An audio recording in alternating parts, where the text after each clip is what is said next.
to be the cornerstone of the WWE is to be the most valuable player, the quarterback, the front runner. This year, once again, down under in Australia, the mission is simple. For only one more precious than the Hope Diamond, more valuable than the biggest piece of art you can find in the Louvre. As today, this Saturday morning from the States, Australian time, we look towards finding out who will be this year's Crown Jewel. And this is WWE, and the Simple Apple Studios brings to you a live watch-on event for WWE Crown Jewel in Perth, Australia. Welcome to this watch-along experience. I hope that you all enjoy. Please be courteous to all in the chat. And as always, if you want to dictate the conversation, super chat. It is as simple as that. Hello, everybody, and welcome back once again to the Simply Reliable Studios as we greet you from the States on this Saturday morning, 8 a.m. Eastern Standard Time, 5 a.m. Pacific Time. But this is how dedicated we are here at the Simply Reliable Studios to bring you in tune towards all the wrestling. Welcome to WWE Crown Jewel. Noah Foster, Walter Cruz, where Super Reliable as we get ready for this WWE Premium Live event on the ESPN Plus app. As you see the vision, looking to bring their vision further to fruition, walking in the building, Australia's own Bronson getting ready for Australian Street Fighter Roman Reigns as last year's men's Crown Jewel champion. The undisputed WWE champion, the American Nightmare Cody Rhodes, looks to make it 2 years in a row. And it's Tiffany time still worldwide, as Stephanie Vaquer's time arrived. La Primera goes one-on-one with Tiffany Stratton for the first time ever for this year's women's Crown Jewel winner. And of course, the phenomenal AJ Styles looks to beat up John Cena one last time in what will be their last time. As the last time is now for John Cena and AJ Styles for revisiting a classic from 2016. A family broken and friendships forever no longer. The Kabuki Warriors, Auska and Kairi Sane stand together against former family Io Sky and Auska's greatest rival, Rhea Ripley, as Mommy returns home to Australia. And that is your upcoming card and activity today from Perth, Australia for WWE Crown Jewel. Walter, good morning and good to see you as we head inside a capacity-filled audience here at WWE Crown Jewel. As, of course, they just did the Australian national anthem, in case you are wondering. They did both the American and the Australian one. The American one was booed out of the building. But tonight should be a very interesting experience, at least for now in Saudi Arabia. How you feel about the show, man? Let's get this thing rolling. And you're muted. Botch. I'm excited. I'm happy, but I'm not happy about the time over here. But, well, that's our dedication. Look, wrestling has no time frame. Wrestling truly has no stop. And if you're as dedicated as we claim to be, then this is what we do, even for those shows that we may find on paper underwhelming. Either way, this should be fun. Sandy, good to see you as always. Appreciate you here.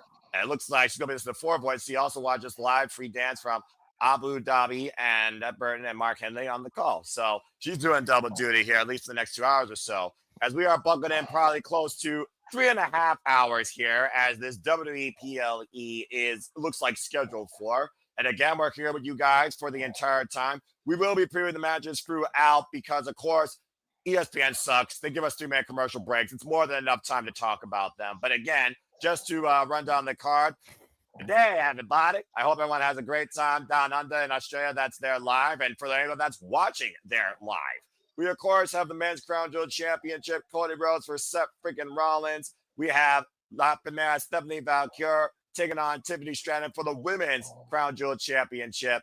Australian Street Fight between Roman Reigns and Bronson Reed. John Cena and AJ Styles for this will be their final encounter ever. And of course, we have Rhea Ripley and Io Sky taking on the Kabuki Warriors, Auska and Kairi Sane, as Damage Control is damaged beyond repair, as Io has to face her own family. And that is your card this evening, if you're over there, and this morning for WWE Crown Jewel Perth. A very simple card, Walter. We got a handful of matches quite legitimately. How are you feeling overall about this? I'm looking more forward to AJ Styles versus John Cena more than anything. rather than that, what do you call it? The fake Super Bowl ring thing you call those don't mean anything to me. So those two matches really are just like Survivor Series brand supremacy. So those I don't really care about. So it's more for me about the AJ and John Cena. I think that's a fair point, considering, again, John Cena, 17-time world champion, AJ Styles built the SmackDown house in 2016. These two men tore it up for 2016, 2017. The record stands 2-1 in favor of Phenomenal Styles, but the last time they were in singles action, John Cena did get the better of him at Royal Rumble 2017 to win the WWE Championship. Now John Cena, with only 4 dates left, I believe, 2 Raw shows, Survivor Series, and of course Saturday night's main event. One of those Raws in Boston, the other one Madison Square Garden. It's a very pinnacle moment in both men's careers as we're in for a phenomenal night. As we go inside, the pyro lights up, and we are about to get fans on the way here from Perth, Australia. He tied the record at that time when he beat AJ. That's exactly right. Man, look at that audience, though. Yeah, that house is packed. And of Wonder course, how much that ran then. What's the Australian money? Actually, I think it's similar to dollar because I've watched like Tipping Point and Deal or No Deal Australia, but I'm pretty sure it's still a little different as far as how much it's worth. I don't know. Next time I gotta wake up this early for wrestling, it better be New Japan. Damn it. Well, look at it this way. You're not missing much because we're going to see if a didgeridoo to a boomerang because we're about to have a colossal street fight in Australia. Our first match tonight is the Australian street fight as the colossal Bronson Reed returns home, by the way. Bronson Reed is from Australia, folks. And we can basically talk about this, Walter, because let's just put it right out here. Bronson Reed lost to Roman Reigns back, of course, at Clash in Paris, but it was Bronson Reed and Braun Breaker that sent Roman Reigns to the infirmary afterwards with multiple spears and tsunamis. We thought that the tribal chief was out indefinitely again, but you can never keep down the OTC1 as he returned to help his family, Jimmy and Jey Uso, get the better of the Vision on Monday Night Raw 2 weeks ago, which led Roman Reigns to confronting his former wise man and the colossal Bronson Reed once again. And of course, he laid out the challenge, and we are here in Australia to get a bit of revenge in this Australian street fight. Pandering to the people, an Australian street fight, because that's so damn different. Well, let's just call it what it is. If they don't use a didgeridoo, a boomerang, a vuvuzela, Vegemite, a cricket bat, then it's just a street fight in a different country. But that being said, let's not be like that because you almost sound like John Oliver tonight. Matthew, good to see you. Kate Rare, good to see you. I watch New Japan and Stardom. WWE's not worth this time zone to me, but this is how dedicated I am to professional wrestling and to all of you. So yes, I am up early. I literally got up 10 minutes ago. And of course, the Vision are continuing to try and build forward on this definition of absolute power, Walter. And that's what this is all about at the end of the day. But Roman Reigns continues to be the thorn in their backside. Like, I was going back and forth in my head about who's winning this match, to be honest. Well, I have a prediction now. It's fine, but good luck to everybody. And again, I picked Roman Reigns, and I do it because of this. The last time Roman Reigns lost a singles match in any capacity, folks, was WrestleMania 40 against Cody Rhodes. He has not lost a singles match since. In fact, the only match he's lost since then was WrestleMania 41 when the Vision was brought to fruition, courtesy of Paul Heyman. Roman Reigns. Listen to how the Australian crowd is calling for Roman Reigns when their whole town boys in the ring. That's crazy. At the end of the day, the world acknowledges the tribal chief, and the drums sound forward the entrance of the longest reigning, undisputed Universal WWE Champion in modern day history. An immortal on God's level. Greatness above everybody else. The OTC. Roman Reigns has arrived in Perth, Australia. The tribal chief versus the tribal thief. Well, it's not about the shoes. This is far more than just about footwear, Walter. Yeah, it's about pride. It's about a lot of things. Bronson is one of the few Samoans that isn't related to the Anoa'i family. And this Samoan looks to surpass the Samoan, if we're being perfectly honest.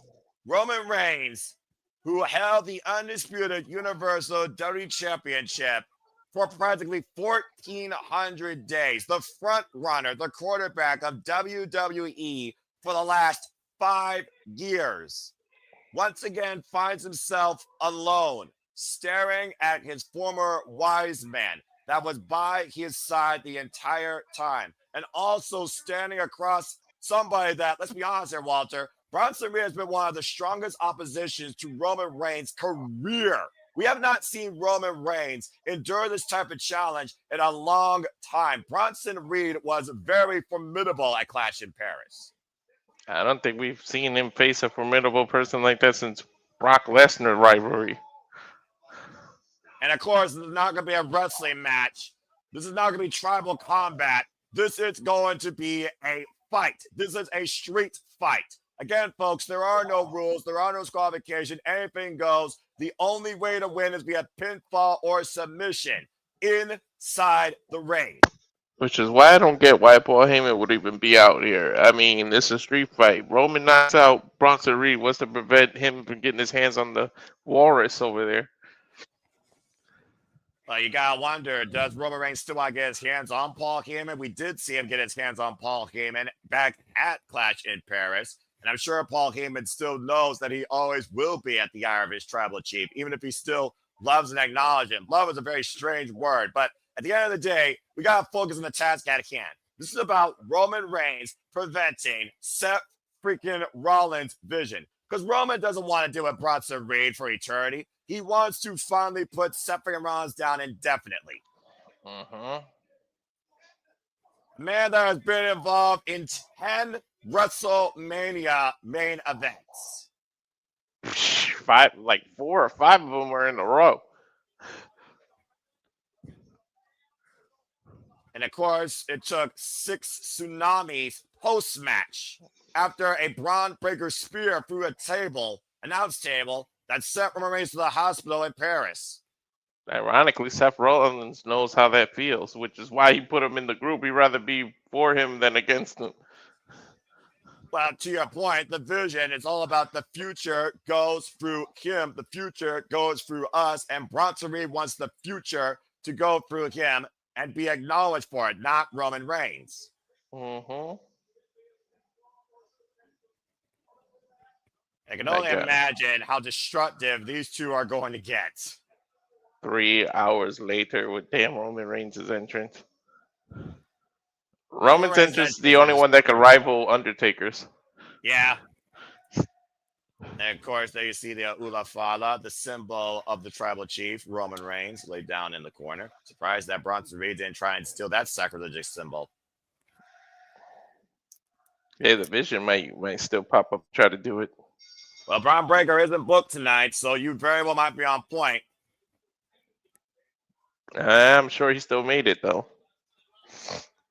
Well, again, we heard that saw face-to-face with Seth Rollins and Paul Heyman. It wasn't about hyping up Seth. It was about being realistic. If Seth freaking Rollins loses tonight, the trust with Bronson Reed and Braun Breaker is put into question. The choices of Paul Heyman choosing him over Roman Reigns are put into question. And Paul Heyman may have to decide for himself, what do I need to do if Seth freaking Rollins can't prove to me absolute power? Yep. And you talk about the focus of Seth Rollins. What about the focus of Bronson Reed? The only one that's been 100% focused here is Roman Reigns. He's been nonstop focused on getting revenge against Bronson Reed since returning. Bronson Reed and Braun Breaker, of course, who beat the Usos back at WrestlePalooza, by the way. LA Knight special guest referee. Yeah, I'm shocked this started in the ring. Sure, that won't last long. Yeah, right. And Roman Reigns off the rails, sending Bronson to the outside with a clothesline. Oof! I think his face hit the apron on the rotation. The magnitude of this match right here for both Roman Reigns and Bronson Reed is the definition of colossal Paul Heyman, of course, the penguin waddling around ringside. And Roman Reigns scouting Bronson Reed for a drive-by!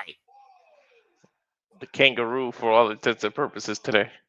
I don't think Paul Heyman could even hop 2 inches off the ground, with all due respect. Well, then he could be a sloth. Oh! Or maybe a koala, if we're going to be Australian. Bronson Reed sent into the audience. Oh, I love into the the Macho Man WWE outfit. Universe and throwing primes now. Because, someone gets a souvenir and a drink. What do you know? Hope they Again, get the there's right nothing Paul flavor Heyman because can some of do. those are nasty. Well, I haven't had prime in a while, so I can't judge, honestly. And again, folks, thank you for tuning in. Please like, subscribe, comment, tell a friend. We do this for all the biggest shows, reviews, PLE specials across all things wrestling, no matter the time, for WWE, NXT, AEW, ROH, TNA, and stay tuned tomorrow when we cover TNA Bound for Glory. Bronson Reed and Roman Reigns now fighting amongst the WWE Universe here. And of course, later on tonight, the Vision Seth Freakin Rollins takes on the American Nightmare Cody Rhodes. I imagine that has to be our main event. Now Roman Reigns on a trash can. Oh! Bronson Reed, former NXT North American champion, the only accolade in his WWE career. Oof. Roman Reigns, of course, Grand Slam champion, tag team, Intercontinental, United States, and of course, undisputed WWE Universal champion. And so far, this is very different, Walter, versus Clash in Paris. Bronson Reed has had 0 offense, 0 counterattack against Roman Reigns. And there's a cricket bat. There it is. Well, that's about as Australian as it gets, right? And a football. And a rugby ball. Oh, That's the rugby. He just threw it at Paul Heyman. I mean, Roman Reigns did used to play in Florida. I'm just saying. American football. Yeah, but he wasn't a quarterback. I'm not sure how far he can throw it. There, cricket bat to the midsection. Cricket's got to be like one of the longest games in the history of sports. Oh my God, I can't stand cricket. Look, I'm not going to judge because I don't watch any other sport but professional wrestling, damn it, all right? Batter. Right to the midsection of Bronson Reed. It just rolls to the other side, but it's smart though because the pinfall has to be in the ring. Yeah, I don't think you actually hit the ball off the wicket, though, under a hand style. I'm just saying. Nah. Yes, folks, I don't watch sports, but I know sports to a degree. I know I'm surprising everybody. It's October. Trick or treat. Bronson Reed, good God. Well, Australia and India are pretty much the 2 most cricket popular places. And football, the most popular in South America, Argentina, and freaking Europe. FUTBLL. Bronson Reed, by the way, who just threw himself like a brick wall against Roman Reigns, has finally found a vulnerability against the tribal chief and has taken control for the time being. You almost wonder if Bronson Reed needs a weapon. You think about the size and the structure of this man, to your point, Walter, does he actually need a weapon? You need something because this is the first time he's even contacted Roman. And Roman Reigns countering him face first in the ring post. Now Roman Reigns with a kendo stick, swinging for the fences, Singapore cane across the back of Bronson Reed. Last time we were here in Australia, Bronson Reed wasn't even on the card because he was having a baby. Now, of course, I was Elimination Chamber last year, for those that do remember. And Roman Reigns right now is just feeling it. He is in all God mode right now. Oh! Roman's in a whole different mood today. Not often you see Roman Reigns smile. Right? Who's enjoying this punishment right now. He's unleashing against Colossal Bronson Reed. That's all the Orca Heyman. And of course, Roman Reigns, that's always been his dictation. Dictate the crowd, dictate the match. And it looks like Roman Reigns is going to speak. He's pulling the page out of his cousin's playbook. Well, let's be honest here.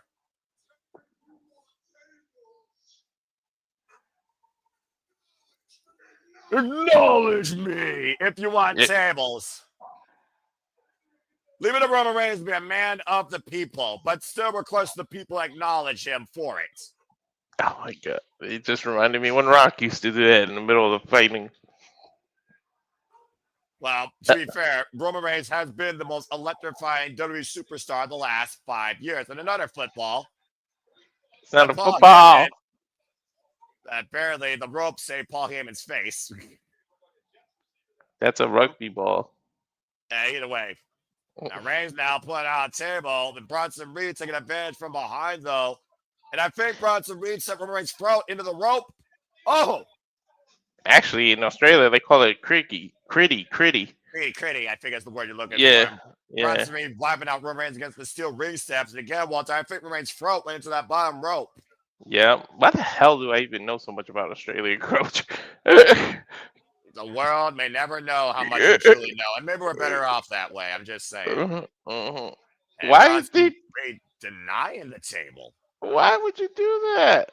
Well, let's be honest. You did talk about how he's a countryman. He's been denied by his own country. He's not going to give them what they wanted to that. You slipped. Well,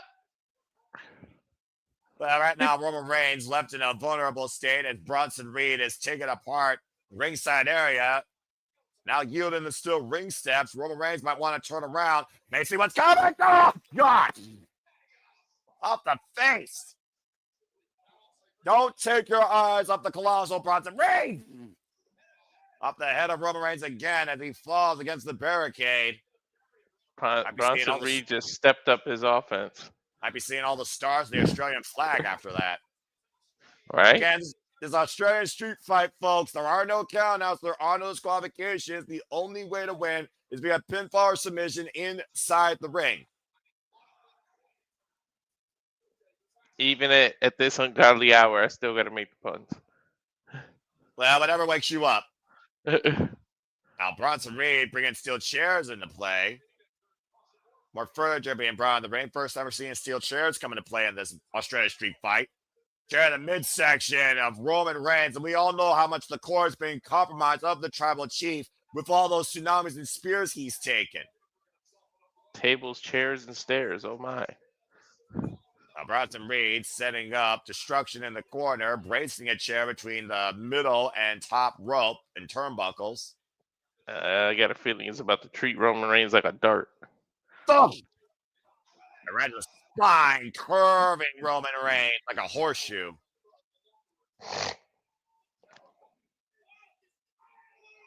Yeah, here Paul Heyman mocking Roman Reigns, saying, "I love you, my tribal chief." We trash talking while Paul Heyman's just instigating, just driving that chair consistently into the midsection of Roman Reigns. Less talking, more action. Come on. Bronson Reed is just literally enjoying this right now. He's loving this. He's been salivating towards destroying Roman Reigns again. Uh-oh. You see, the Oracle, Paul Heyman, is also sinisterly smiling in approval. What's he going to do? A drop Toho? Why has he got the chair set up like that? I don't know, but apparently he wants to be acknowledged for whatever he's about to do to Roman Reigns here. Roman Reigns right now in a world of trouble. Bronson Reed right now. He's still chair set up in the middle. And Roman Reigns holds me up. Bronson Reed! Samoan drop for the chair! And a count, the new leg, and a kick out. Well, that chair has seen better days. Well, how would you feel about a near 300-pound man crushing you?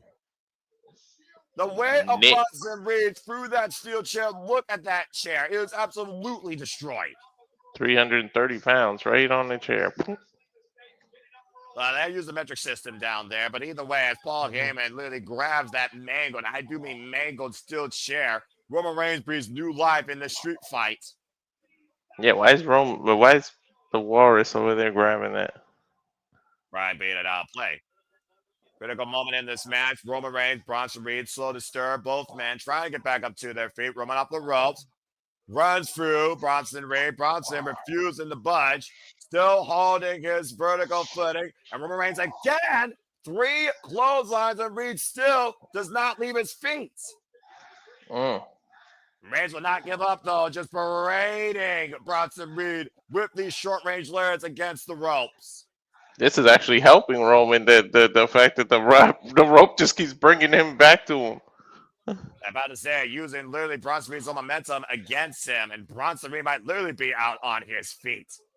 these rebound lariats, I guess. But somehow Bronson Reed has not left his feet yet, ropes or not, Walter, and that's still impressive as he finally falls down to the bottom. Irish whip reversal by Bronson Reed off the rails. And Roman flags for and takes him down. Uh-oh, he's got a second wind. And every fan is on their feet tonight for Roman Reigns, who might be looking to lock and load, be the kryptonite of the division, but a Superman. Bronson Reed catching him, though, hoisting him on the shoulders. Death Valley Driver! Cover! 2! Get a check out!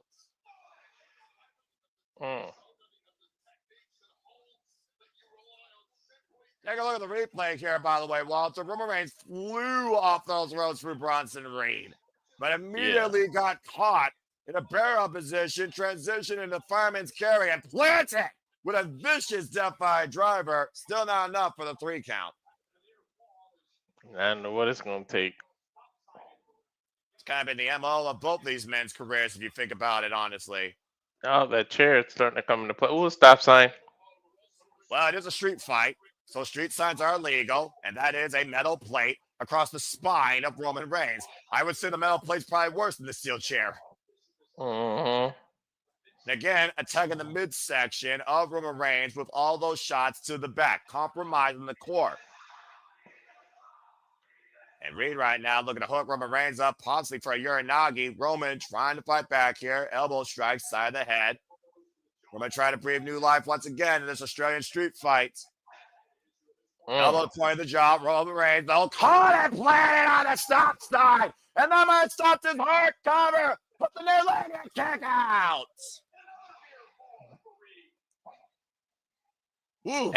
That was insult to injury using a Uranagi on Roman for that. Yeah, talk about trying to stop his heart on a stop sign, nonetheless. Mm-hmm. And Roman Reigns right now looks like a very vulnerable man. Looks mortal. Meanwhile, senton, and Roman gets out of the way as Bronson Reed crashes on the stop sign. I thought he was going to go for a tsunami. Well, it did look like he was making him last rites, but we're not having reached that point yet. Did get the green light for the weather report. Right. And once again, we're at a bit of a reset here, Walter. Both men slow to stir. Bronson Reed, though, the first to get back up to his feet. Now right in the corner. And sidestep! Face first, that steel chair he saw earlier in the match.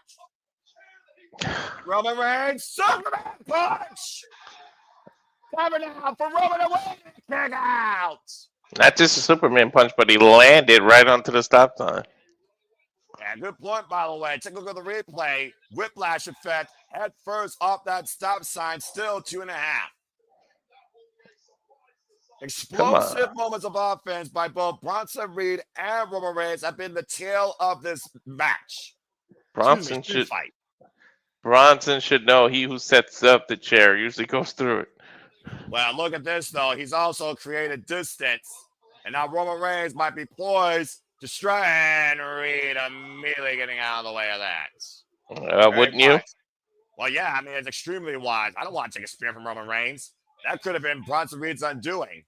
Bronson Reed trying to find new reprieve on the outside ring area against the barricade by the timekeeper's area. But Roman Reigns, wait a minute. Uh-oh. Drive-by? I don't think Roman's looking for a drive-by. I think Roman's looking for a pitch out of Braun Breaker's playbook. Looking to build a bit of momentum. Roman Reigns traveling around the world. Eyes by the way. It's I swear to you, I was going to say, I had a feeling he was going to run right into Braun. Intercepted. And again, there's nothing the ref can do about it. It's a street fight. There's no disqualification. It was only a matter of time for Braun Breaker was going to show up to your point, Walter. Now the Vision's going to remain some furniture. Oh, my God. First match they're using this table? Well, I mean, let's be honest here. This would happen at Clash in Paris. It's a critical situation right now for Roman Reigns. Hoisted up by Reed and Bronson and Braun Breaker. Powerbomb through the announce table. Oh, my God. And not only that, that was the Shield powerbomb. Roman Reigns left in a heap. And the humiliation continues both mentally and physically, to your point. A shield bomb through the announce table by both Braun Breaker and Bronson Reed. Oh, the other table's coming into play again. And right now, Bronson Reed bringing the table back inside the ring as Bron Breakker literally stands over a fallen tribal chief. Talk about Bronson Reed being Roman Reigns undoing. That fucking spear by Bron Breakker has been freaking Roman Reigns undoing. Been undoing since the Royal Rumble in January. I assume Jay's gonna make an appearance here. Well, does Roman Reigns want help from his family? That's a whole different question at the end of the day. What? You had to say Jay's name, didn't you? Oh, and Jimmy. Well, we see how much Roman Reigns has gone to bat for his family. Looks like Jimmy and Jay are about to do the same. Usos are in your city! And now a moment too soon. Oh, and a super kick by the Bron Breakker. Just laid out the freaking unpredictable badass, and Bronson Reed is literally asking for both the Usos to come in. Yeah, he ain't backing up. He is not backing up. I mean, again, Bronson Reed might as well take on an army. I mean, he's built for one. Jimmy J, feel it! Big right hands. And we've all known the issues that, of course, the Usos have had with the Division. Like I said, they beat them at WrestlePalooza. Double super kick again, and Bronson Reed drops him in the corner. Bron Breakker gets caught with a super kick again. And the Usos just teeing off against the Division. Oh! Double super kick by the Usos to Bron Breakker. I'm surprised they're on the same page right now, because lately they haven't been able to even be in the same book. Well, that's because Jey Uso's been acting like Roman Reigns, and they've been questioning whether or not that advice is wise. Meanwhile, both Usos backing it up in respective corners. I think they just even the odds up. And I think Bron Breakker might be looking to find out why these Usos have been down since 1D. Mm-hmm. 1D for Jimmy and Jay on Bron Breakker.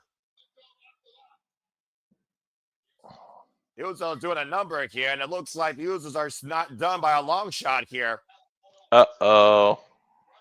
Think they're going to go for those splash. Now Bronson Reed taking Jimmy out. I believe that's exactly what they were going for, and somehow Bron Breakker's back up. Uh-oh. Overhead, military press by Breakker now to Jey Uso. Oh, God!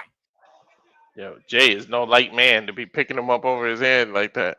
And he cannot take two knees like that to the midsection. Vicious gut buster by Bron Breakker to Jey Uso. And uh-oh. Bron Breakker just eyed Jimmy Uso stirring around ringside. Oh, God. I don't think Bron Breakker. I don't think he's going to hold up. I don't think about to unleash his inner Usain Bolt. And Paul Heyman giving him the green light as Bron Breakker travels around the world. 0 to 100. Super spear through the barricade.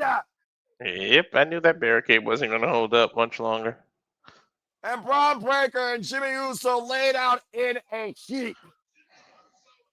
Done and dusted are those two. I don't think you're going to see those two men back in this freaking street fight.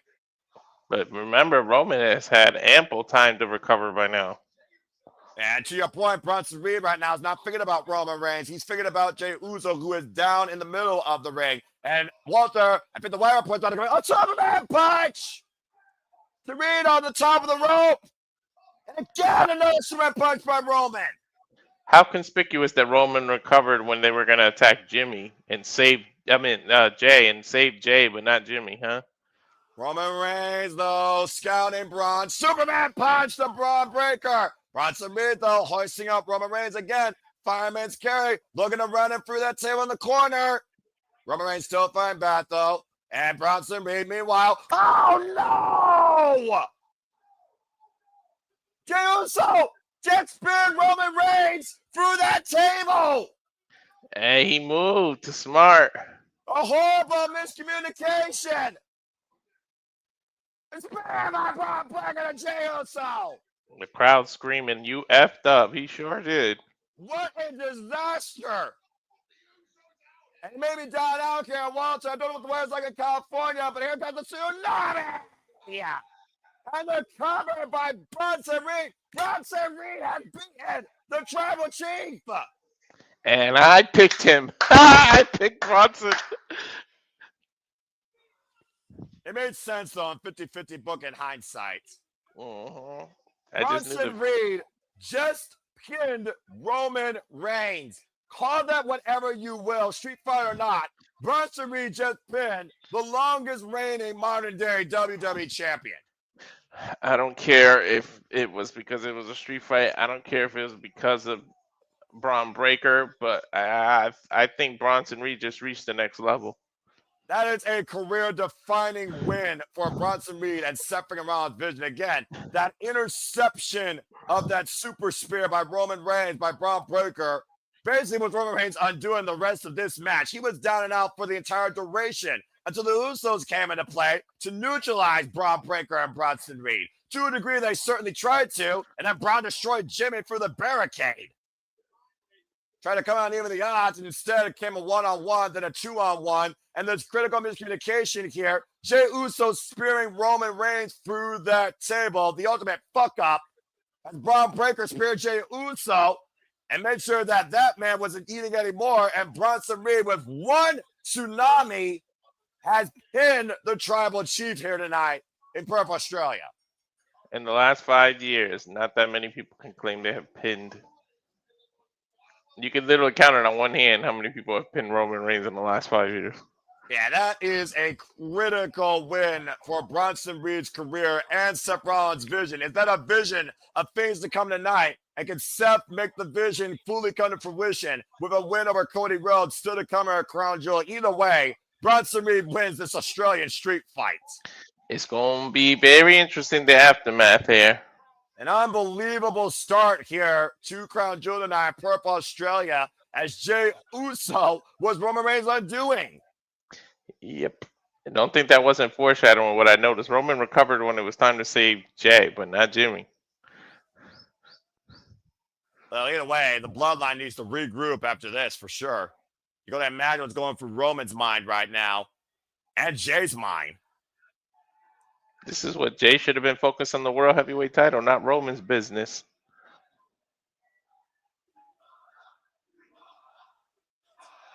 You effed up. Roman's. Well, world fans, I can't do shit on my own. To be fair, that was his MO when he was the Tribal Chief. He always had backup. He always had family.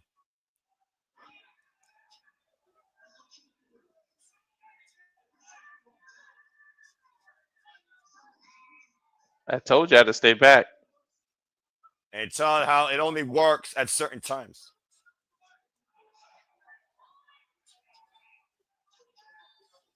I told y'all before. We do this one way.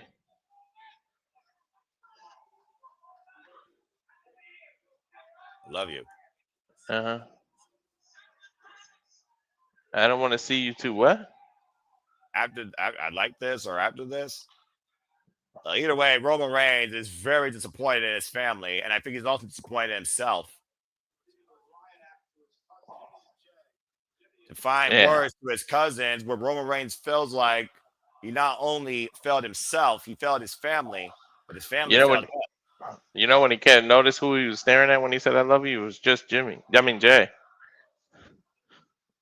Well, I'm just going to say this, with all due respect to Jimmy. Jay and Roman are more connected in this bloodline, in this family, I think, than Jimmy, when it comes to how similar Jay and Roman truly are or what they could become.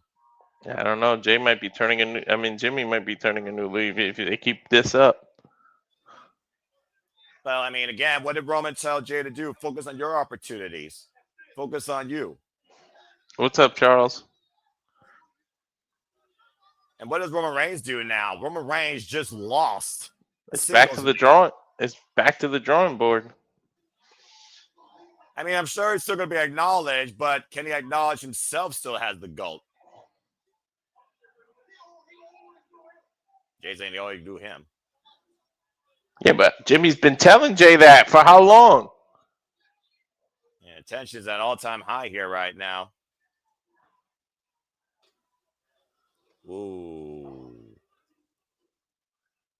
Maybe Jay's starting to realize that Jimmy's been right this whole time. I don't know, man. It looks like Jey Uso's at a crossroads.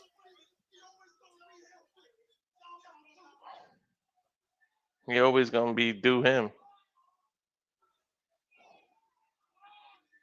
At this point, I don't know if Jey Uso needs to follow Roman's advice or his own advice or his brother's advice.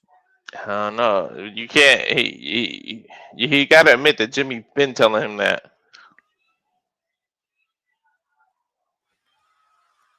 Well, either way, Roman Reigns loses this Australian street fight. And there you see the Women's Crown Jewel Championship. 50 carats of diamonds. The most prestigious championship belt in the world. As, of course, we get ready for the Women's Crown Jewel Championship. Liv Morgan, the inaugural champion, out indefinitely on injury. Stephanie Vaquer and Tiffany Stratton will now add their name to that accolade in this first time ever one-on-one encounter live from Perth, Australia. It better be Stephanie Vaquer that adds her name. Well, Tippy Time's been running worldwide, but it's Tippy Time up. We'll find out, I'm sure, after this commercial break. Fuck streaming services. I mean, that would be the first time, too. If you think about it, Tiffany has never been pinned since winning that title.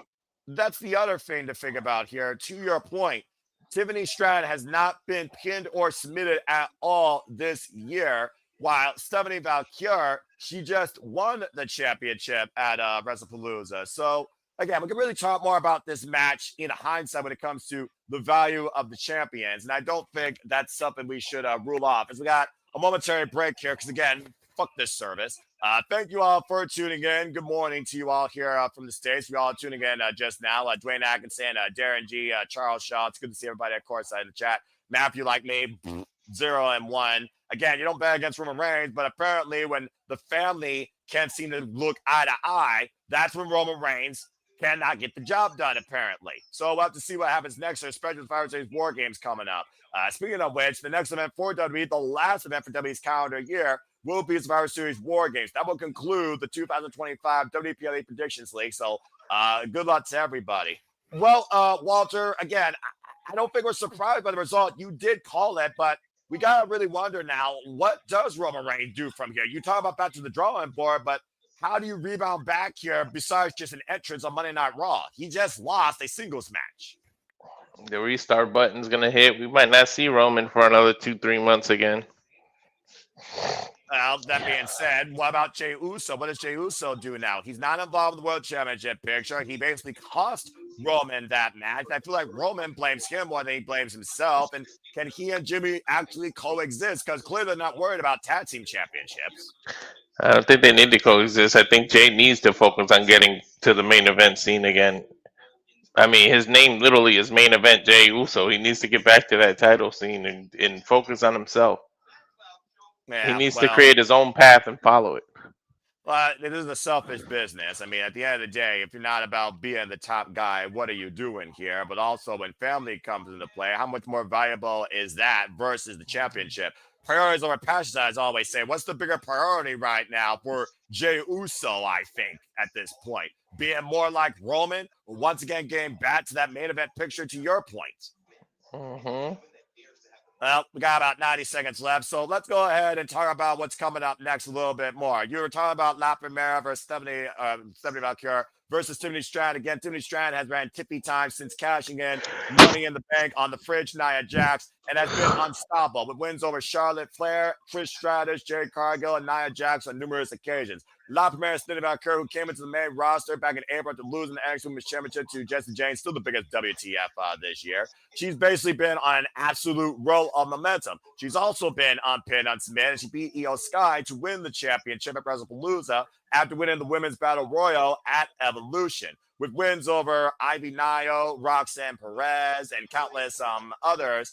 Stephanie Vaquer, who won this moment in front of her family, is looking to show this is more than just a coronation. This is proof that I am the best, the champion of champions. So, again, Walter, Stephanie Vaquer, Tiffany Stratton, both women are kind of in a no-lose situation. What's your final outlook on this? Yeah, they both are. You're absolutely right. In a no-lose, but I feel like, I don't know, these Crown Jewel matches are kind of like their own entity. It's almost like, I don't want to use the wrong wording and saying it doesn't count because it's obviously in front of us and it's an accolade, but it's almost like it doesn't count in the grand scheme of things. It's just a one-time thing that whatever country they are in, when they do it, it just exclusively stays over there, and it's like its own thing. So I feel like either one of them can still recover after this and have their own momentums. But yeah, whoever loses, it shows that they're vulnerable and can be beat, and so the next contender can gain confidence that I can win this title. Because, like you said, this entire year Tiffany hasn't been pinned, so people can be like, yeah, she can't be beat. Let me go after Stephanie. But if Tiffany loses, it shows she can be beat and vulnerable, and somebody can go after her. So I'm gonna go. I went with Stephanie no matter what, but we'll see. These are two strong contenders on top of their game right now. It should be a great match.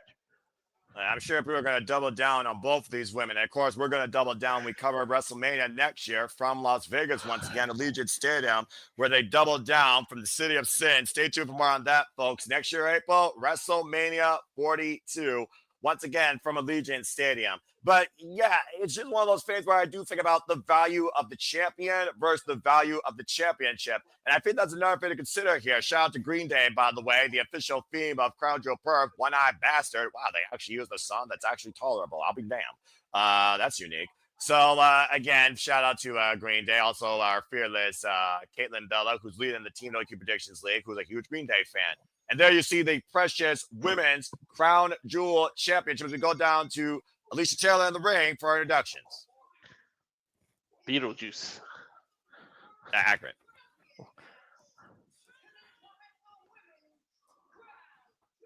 That title is 3,200 precious stones, Australian crystals, and 50 carats of diamonds, folks. Damn. That's more than your house. And probably most of that region. And here comes the Dark Angel of WWE, our current WWE Women's World Heavyweight Champion, rising from the depths, La Primera, Stephanie Vaquer. This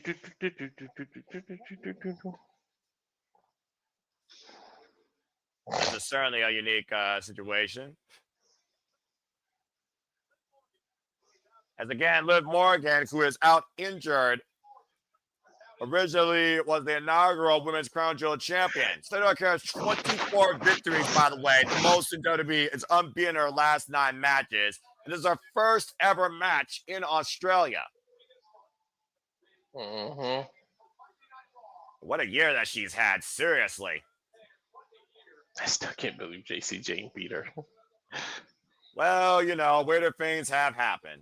And Matthew, you're absolutely right. And Sandy, you're hilarious. Looking at the chat here real quick. Charles saying the commentary and jazz music. Charles saying Tiffany for the win. Kate Ray saying Stephanie for the win. So again, it's a very partisan match when you look at the two athletes here versus the actual accolade being in play. And Kate Ray saying this is youth versus experience. And he very well might be right. While Stephanie Vaquer is more world-renowned experience, Tiffany Stratton has been literally raised in the WWE outside being trained by Mr. Anderson. Two faces. Yeah, this is a unique situation where you got face-to-face. This is a bout on mutual respect, but it's also pride in proving you are the best. Not only baby faces, but they're both the faces of their respective brands. Walter, what time is it? Tippy time. Tippy time worldwide at Tiffany Stratton, no stranger to Australia. Here comes our undisputed WWE Women's Champion. And Tiffany time has ran all of 2025. Mm-hmm. She brought on the 3rd of January. Has been champion now for 281 days and is 17-0 in 2025. And as I said earlier, this is her second time competing in Australia. She made Tippy time go down under last year in the Elimination Chamber. And one of her eliminations, by the way, was the former WWE Women's World Heavyweight Champion, Naomi. Mm-hmm. And Tiffany Stratton again with wins over the likes of Charlotte Flair and Trish Stratus. Truly shows the pedigree that Tiffany Stratton can be held up to in this day and age in WWE, Walter. Yeah. Are I going to mean, be the GOATs. it's a unique match to say. I mean, for all the smack you can talk about meaningless and things like that, I mean, we should get a very competitive match between two women who are in the prime of their careers and on top of their game. So we'll find out. Well, let's go to Alicia Taylor for our official introductions.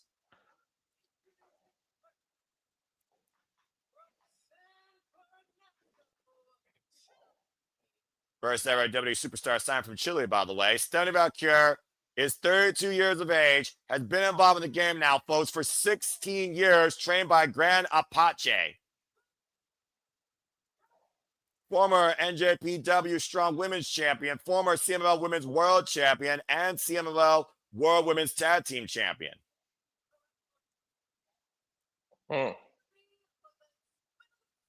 Minnesota. Despite the fact she looks like she was raised in Beverly Hills, California. Trained by Ken Anderson. Put that in perspective, folks. Who just has been appearing on TNA lately. Well, to be fair, they were pretty close to where they were at previously. I'm just saying. Yeah, well, I went to his hometown, but he appeared twice recently. You're not wrong. And there you see what's on the line here. The winner will not only get a photo op and hold that title, they will also get a Crown Jewel ring. This is for the WWE Women's Crown Jewel Championship. A ring did or not.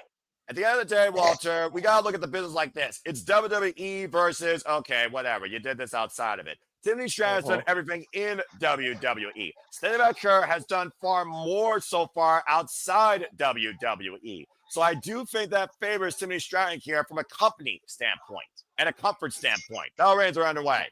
It's a ring they don't even carry around after they win it. It stays in the respective country that they won it in. So the only other time we saw these two women share a ring, of course, was together as a tag team against Julia and Kiana James, literally yesterday on SmackDown. They have not been in the ring with each other since. Very familiarity, though. I wonder how well these two were familiarized one another and know each other's styles just from teaming together last night. Nice rolling around. Well, look at the styles here that are going to come into play. Double wristlet now by Tiffany Stratton by Stephanie Vaquer on the left arm of Tiffany Stratton. And you look at the styles clash here, pun intended. What's the strength for Stephanie Vaquer against Tiffany Stratton here, Walter? Her ground game and her submissions. She uses submissions a lot more than Tiffany does. Tiffany is more of an aerial assault, reversing, and things like that. But Stephanie has a ground game, a submission game. I think she's more well versed. No insult to Tiffany, but I think Stephanie's more well versed.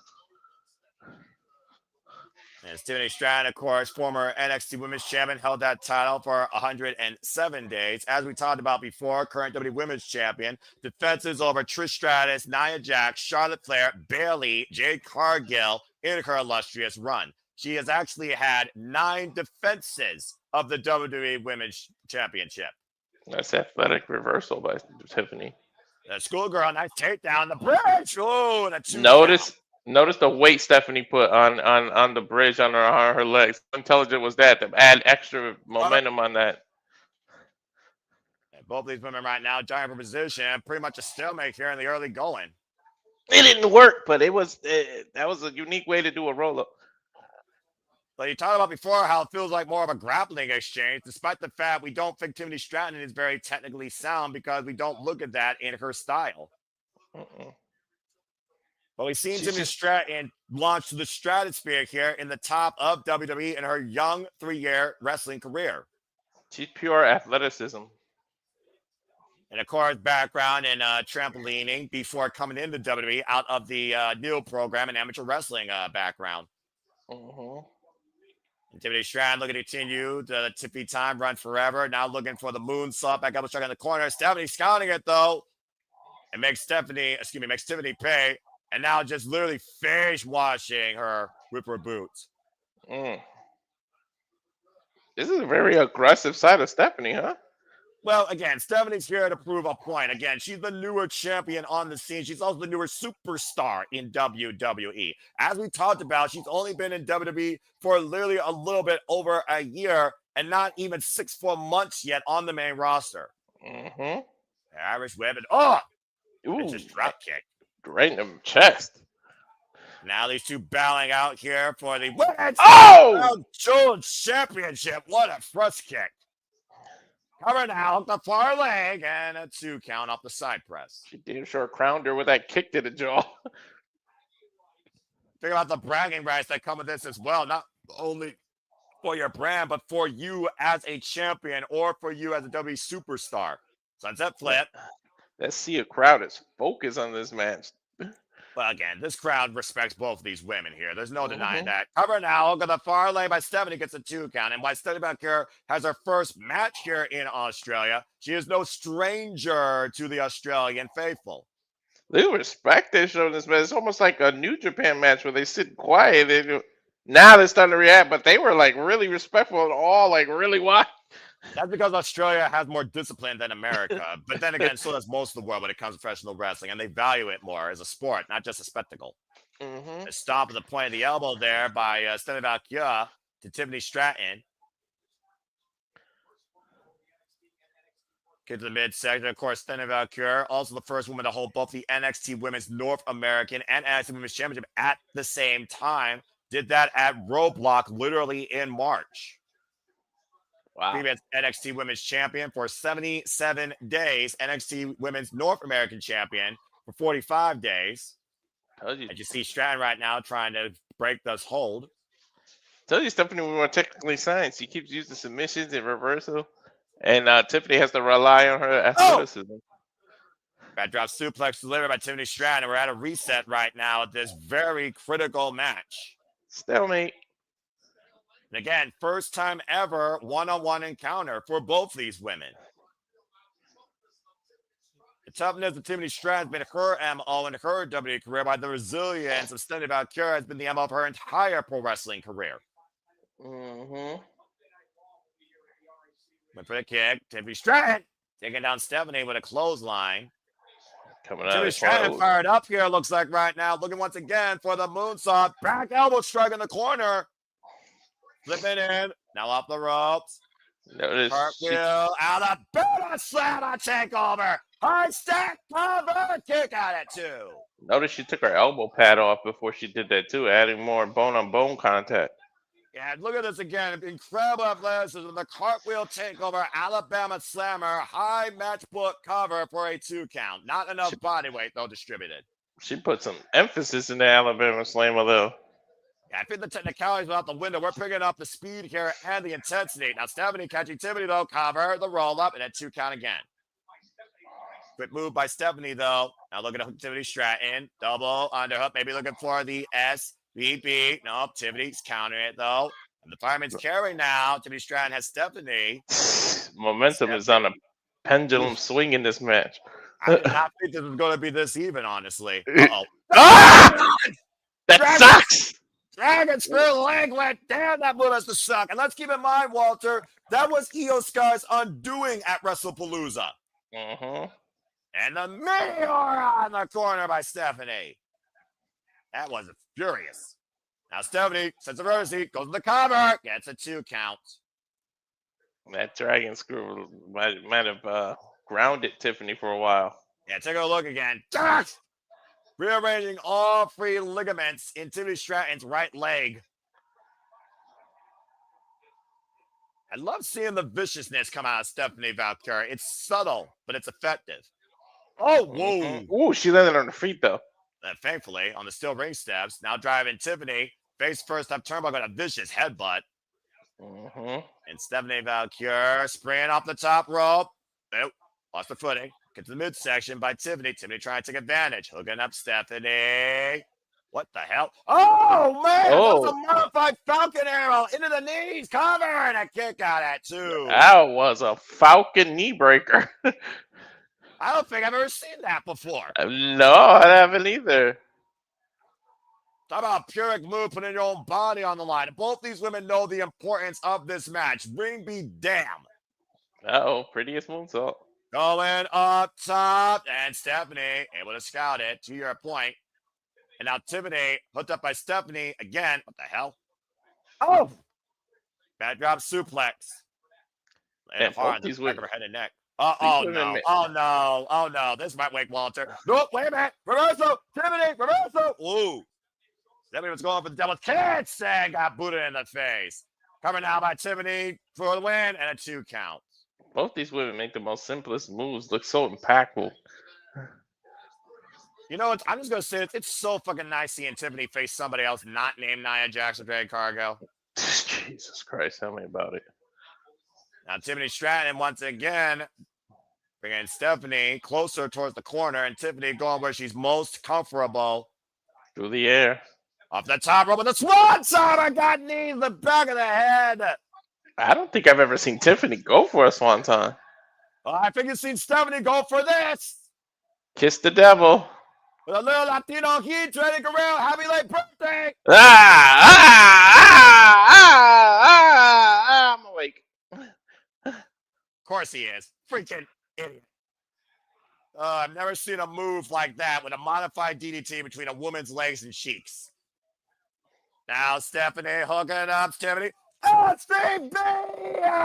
Cover 2 and no! Holy shit, Tiffany's only the second woman to kick out of that. Yeah, I was about to say, take a look at the replay, by the way. The swanton into the legs of Stephanie, the lower end of the knees, across the shoulder blades, the back of the head, and a devil's kiss. SVB, only a 2 count. To your point, the second woman ever to kick out of that. I honestly thought she was too close to the rope and was going to reach the ropes. But she kicked out. I just clocked Stephanie. Steamroller. Now Stratton, prettiest, moon, salt, and firm. But Stephanie got out of the way. I thought she was going to hit it. And Vaquer was going, oh, we've seen the spinal tap before. That's what won the title. And shout out to phenomenal AJ Styles. And Stephanie with the cover.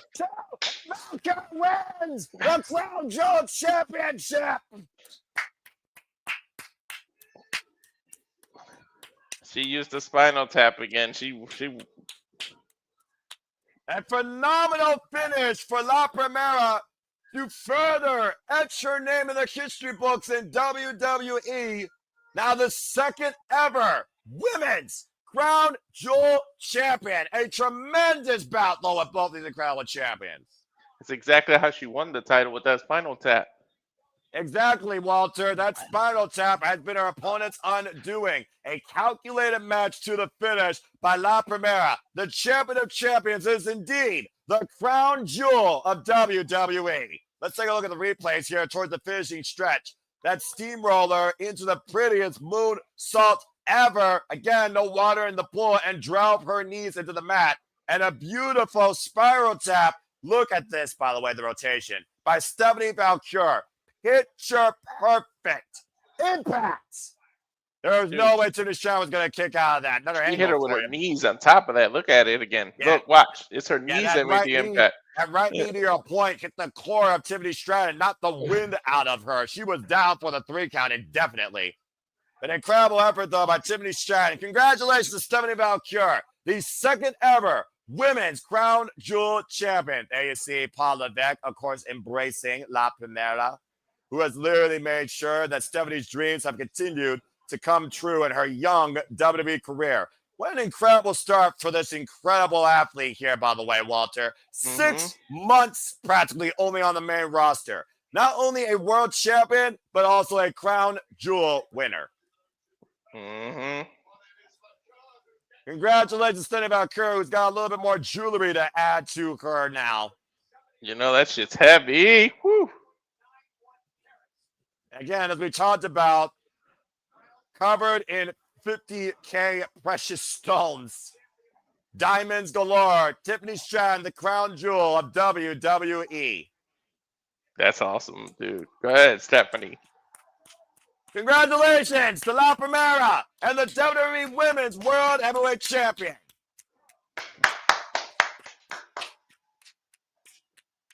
Incredible moment. And quite a very good match, too. Again, Walter, La Primera, 1 of 1. Truly the 1 of 1. Mm-hmm. What a moment. Soak it in, Stephanie. You deserve it. She's crying. Well, clearly, and Lord knows, Paul Levesque thinks of every one of these young ladies as his own children. And now we're going to go to Jackie Redmond for a little post-celebration interview. See if we get it in Spanish or in English. Well, we're in Australia. That's true, but we also know Stephanie's background. Again, congratulations, Stephanie Vaquer. And of course, 21 days as WWE Women's World Heavyweight Champion. No challenges yet. Crowd chant, you deserve it, and I absolutely agree. Damn fucking right she does. And she earned it. Pure and simple and cleanly. Take a screenshot of that, folks.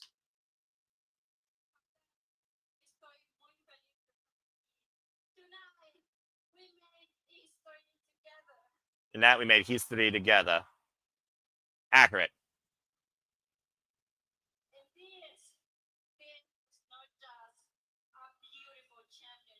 This is a beautiful championship.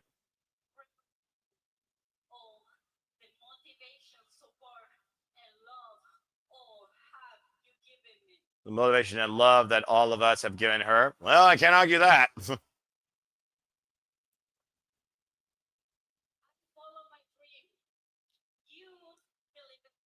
follow my dream. You believe in me. Now I believe in me. I'll live up in me.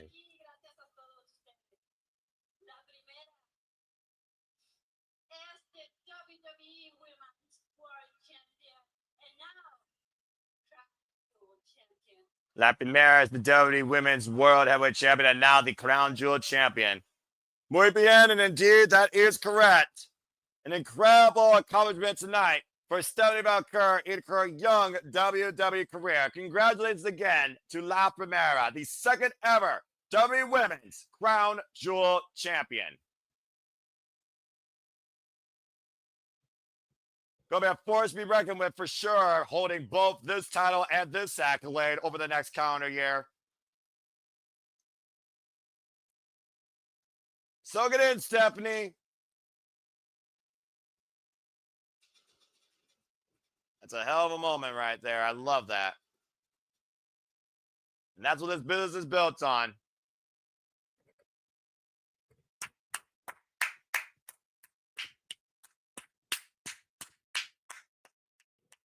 And kudos to Tiffany Stratton, a valiant effort, by the way, as she's still, of course, our WWE Women's Undisputed Champion. If we go backstage to Bronson Reed and Braun Breaker, Bronson Reed, ice on the shoulder. You know, you deserve it. It's like a very overused cliche, but she really does deserve it. Sometimes you deserve it is actually said for the right reasons. As Paul Heyman congratulates Bronson Reed. People talk about the vision. We talk about the vision, the future of this industry. They talk about the both of you. And Paul Heyman saying he's proud of him. Little thing. Seth Rollins versus Cody Rhodes. If for some reason. Seth Rollins for some reason.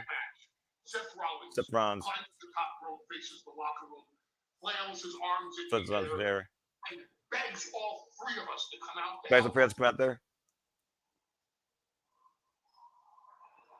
Don't. It's a meritocracy, boys. Meritocracy, boys. Seth Rollins is better, or Cody Rhodes is better. We're going to find out tonight. Wow. Just in case. Just in case. For victory party. Right. For when we get back. When we get back to the United States. Wow, Paul Heyman making sure that Seth proves he's better than Cody, or we really are going to question what truly the future is. Oh. Hold on. I think you both know the answer to that question. I think you both know the answer to that question. I didn't hear what the question Bronson asked. I'm not sure either at this point. Well, either way, still to come tonight, our men's Crown Jewel Championship is our main event. But as we saw history made with Stephanie Vaquer and Tiffany Stratton, let's revisit here's one of the greatest rivalries of this modern generation. For the final time, it's the last time, John Cena, AJ Styles, up next, Crown Jewel, Perth, Australia. After this commercial break, fuck the streaming service. I hear you're about to say. So, Walter, let's go ahead and talk about this match. The importance of these two men to the history of wrestling. What do you think about this being their fourth encounter and the fact that both men are done the next year? John Cena done in December, AJ Styles done next year. Yeah, sometime in 2026, he admitted he was retiring. So, I mean, Cena's been on fire, but Styles has been able to one up John Cena. The last one was the most important one, though. Cena tied or the record at that time and won the WWE Championship from him. Right. Just go look at the comments here real quick. We got about 3 minutes and 15 seconds here on this commercial break. Tiffany's first loss, 2025. Couldn't happen to a better athlete. Good performance by both, especially Tiffany was on a roll late in 2025. Could have said better myself, Sandy. Cape Air, damn. To be fair, I am too. I think Walter is 2-0, so good job, bro. Yeah. Seth saying, hell yeah. Again, the dragon screw, leg whip. Again, those knees off that biggest moves ever didn't help matters either. And again, Cape Air is saying Tiffany has nothing to be ashamed of. This one is the one I'm most worried about. I think I went with Cena. So why don't you go ahead and talk about where your mind's at right now? Do you think John Cena deserves this win in their final encounter? Or should AJ Styles beat him up again? I mean, it's his favorite thing to do, beat up John Cena, but I feel like he deserves it this time to win for now. And then move on. So, it's not like it's a Brock Lesnar or someone else. And the fact is, at least this time, it's out of respect. Before, they were on different opposite sides, and he was on that face that runs the place thing, and he was a heel and everything. So now it's respect. Yeah, and again, respect goes a long way, especially when it's earned, not given. And of course, at one point, AJ Styles asks, why the hell are you still here? John Cena says, I am here. I love what the hell are you doing here? And the rest is history. Love of the business, love of the dedication, love of the sport. AJ Styles, similar to what we talked about with Steve Vaquer and Tiffany Stratton. Steve Vaquer, world renowned, known over. AJ Styles, world renowned, known over. John Cena, strictly, and I mean strictly, outside Ohio Valley Wrestling is WWE. And Matthew, by the way, letting us know what he asked. What happens if Cody wins? We're going to talk more about that, maybe echo our thoughts when we preview that match close to our main event. So stay tuned for that. And thank you, Matthew, for that recap. But yeah, I look at it like this. John Cena, 17-time world champion, strictly WWE. Been ruthless aggression since 2002, 2003. If it wasn't for Stone McMahon, we probably wouldn't have the franchise as we know it. AJ Styles, phenomenal AJ Styles, cornerstone of TNA, first ever X Division champion, former TNA, former IWGP, former WWE World Heavyweight champion, of course. He's been truly phenomenal. He's been a standard of professional wrestling, period. But the fact of the matter is these two men have only had 3 singles encounters their illustrious careers with each other. What was a fever dream until 2016. And of course, their last encounter, John Cena did get the better of him. Completely in the ring only, by the way. An in-ring pure clinic at the Royal Rumble 2017. AJ Styles has been thinking on that now, I imagine, in the back of his mind for the last 8 years. So what does it mean for AJ Styles, who has 1 year left, versus John Cena only has 4 days left for either man to win this last encounter? There is no turning back. It's Mr. WWE versus Mr. TNA. Yeah, and to Kate Rayer's point, why Cena only has beaten AJ once, think about what Cena beat AJ for in that. Here's the thing about John Cena. He's big match John. He's also championship John. Yes, AJ Styles beat John Cena twice. Neither of them were for the WWE Championship. When a title comes in play, John Cena is a guy you don't bet against. But when pride comes into play, that's a whole different animal. And you're right. The pride of John Cena was bruised in 2016, but it's been brought back to life now in 2025. And I do wonder if John Cena's pride is big enough tonight to beat AJ Styles. As of course, we got a little bit of a tourism ad to the end of enjoyment you could have in Western Australia, down under in Perth. And a little bit of a history lesson here, of course. I don't know if I've ever traveled like worldwide, but Perth does look absolutely beautiful. I will say that. And again, we hope Fuck you that. all. Australia has way too many things that'll kill you. That's also accurate. But again, with beauty and destruction, it's a world balance. And with John Cena Styles, it might be a world balance of professional wrestling on who's the greatest of all time. We talk about the situation about who's the GOAT, who's the Mount Rushmore. It's hard to argue what John Cena and AJ Styles have meant not only to WWE, but to the professional wrestling business.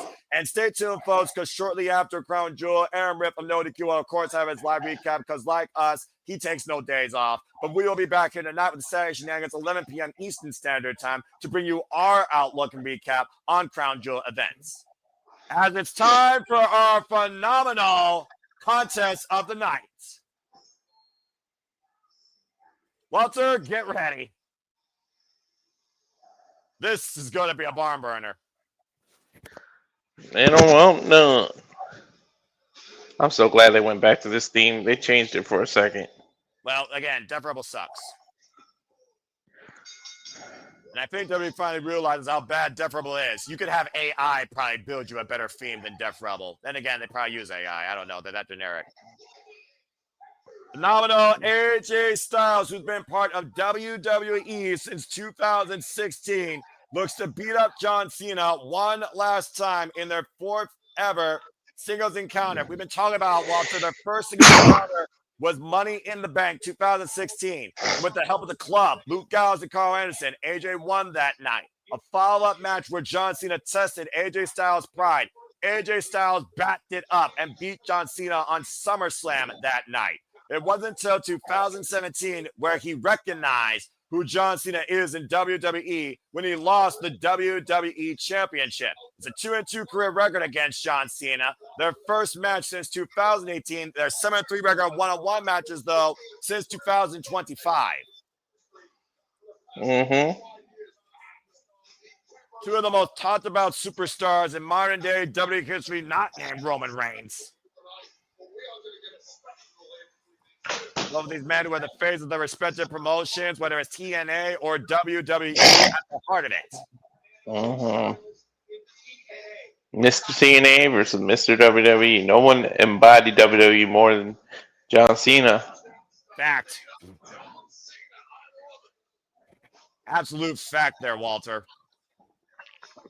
At one point, just about 15 years ago, we never thought this would be possible. And of course, their last singles encounter was Crown Jewel last year. Or excuse me, no, it wasn't. Their last singles encounter was a WWE SmackDown show in the Staples Center in February 2018. Excuse me. Their last bout went for 21 minutes, by the way, Walter. Yep. Matter of fact, just 10 years ago, we didn't think this was possible. The last time is now for John Cena and AJ Styles. This is going to be crazy. Come on. Wait for it. Mm-hmm. Good Lord! It doesn't matter whether you hate him or you love him. There is no one more polarizing in the WWE than John Cena. Listen to that ovation. Yeah, wow, indeed. Shit. Eat your heart out, America. That's what a real audience is like for professional wrestling. Right? Holy hell. Goosebumps. John Cena's got to be all hyped tonight. There's a reason we saw a sea of yellow in that audience, Walter. Yep. Well, John Cena, go ahead and tell us what it's time to do. Let's go to work, because the last time is now in Perth, Australia. Oh, boy. I'm not going to lie. This was truly the one match I cared about the most, but standing about Tiffany Stratton, thank you. That was phenomenal as well. Here we go, Walter! This is my main event, too. This is what I cared about the most, too. You're damn right. And again, with Paul Heyman saying that he wants Seth to prove who's better on his own, we might be pleasantly surprised, but right now, you are not going to match this atmosphere tonight.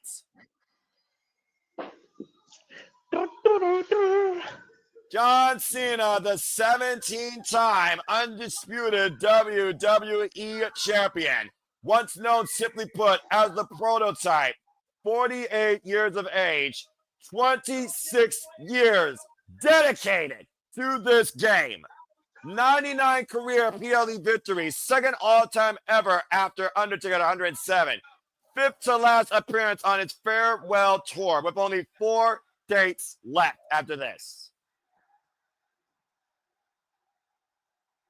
Trained by Christopher Daniels, Mike Bell, Tom Howard, Ricky Reyes. The mood is set. The atmosphere is electric. John Cena is going to a 2,313th match tonight. This is a main event of any other pay-per-view, man. As we get Alicia Taylor to get the only introduction that she can. The greatest of all time. The Never See 17. Celebrating with each and every one of you here tonight. In Perth, Australia, cheap pop for the final time. The last real champion, John Cena. Alicia Taylor, that's the best introduction you've done so far this year. You really don't know what you got till it's gone, and Cena's about 4 dates away from being gone. Ain't that the truth? Is he giving her a note? Wait, what's that? Something else? Hold on. Wait, is she got to introduce AJ a certain way now? And take your Cena chance rating out. You wonder if John Cena set up a little introduction for AJ. That's what I'm thinking. Well, let's find out. Again, thank you, Cena.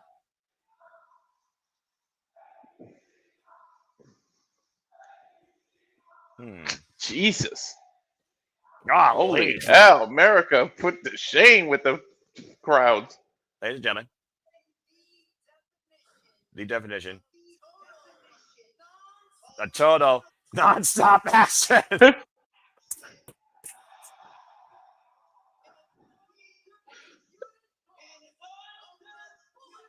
The heirs and husband upon the Bullet Club. Whoa! His Iron's fans. His Iron's opponent. That he can beat up John Cena one final time. The fucking milk of this. He is the face that runs the place. The phenomenal AJ Styles. Okay. I love that intro. Fucking incredible. I don't think AJ knew that they were going to do that because he just went, oh, shit. About to say. Again, both men are ending their career on their terms. John Cena ends 2025. AJ Styles ends 2016. This is their final time together in the ring. 2 worlds, 1 match, 1 final time. And then the final non-stop action. I love that. Oh, man, we are guaranteed here for a classic. Conor time here, the side headlock applied. AJ Styles, by the way, is going into his 2,327th match of his illustrious career tonight. Known as Air Styles and Mr. Olympia, AJ Styles, of course, is 48 years of age, has been involved and dedicated to this game also for 26 years. Wow, they actually mentioned the Bullet Club on WWE. I'm about to say, they mentioned Bullet Club and TNA. I just freaking got popped. That was fucking awesome. Of course, AJ Styles, who, of course, took over the reins of the Bullet Club from Prince Devitt. AJ Styles able to scout John Cena looking for the drop down there. We know how well these two know each other, Walter. Hell yeah. Shabalay to Michael Cole, Wade Barrett, Kathy Kelly, Jackie Raymond, Alicia Taylor, by the way, the WWE correspondents. This is awesome, Chance, and I fucking agree. And neither man have even thrown a punch yet. Right? They've just done basic side headlocks and reversals. About as amateur wrestling as it gets. I said it on Cinema Addicting. I'll say it here, Walter. For some people that say, John Cena, you can't wrestle. Look at who he's wrestling here. Look who's wrestling his career. Bryan Danielson, Cody Rhodes, the phenomenal AJ Styles, Kurt Angle. If you're telling me John Cena can't wrestle, you're stuck and you're stupid. Uh-huh. Well, he's fighting Mr. Wrestling right now. Ain't that the truth? Now throwing off the ropes, John Cena over AJ Styles. AJ with the drop down, Cena off the ropes, and deep arm drag by AJ Styles, and a drop kick takes John Cena off his feet.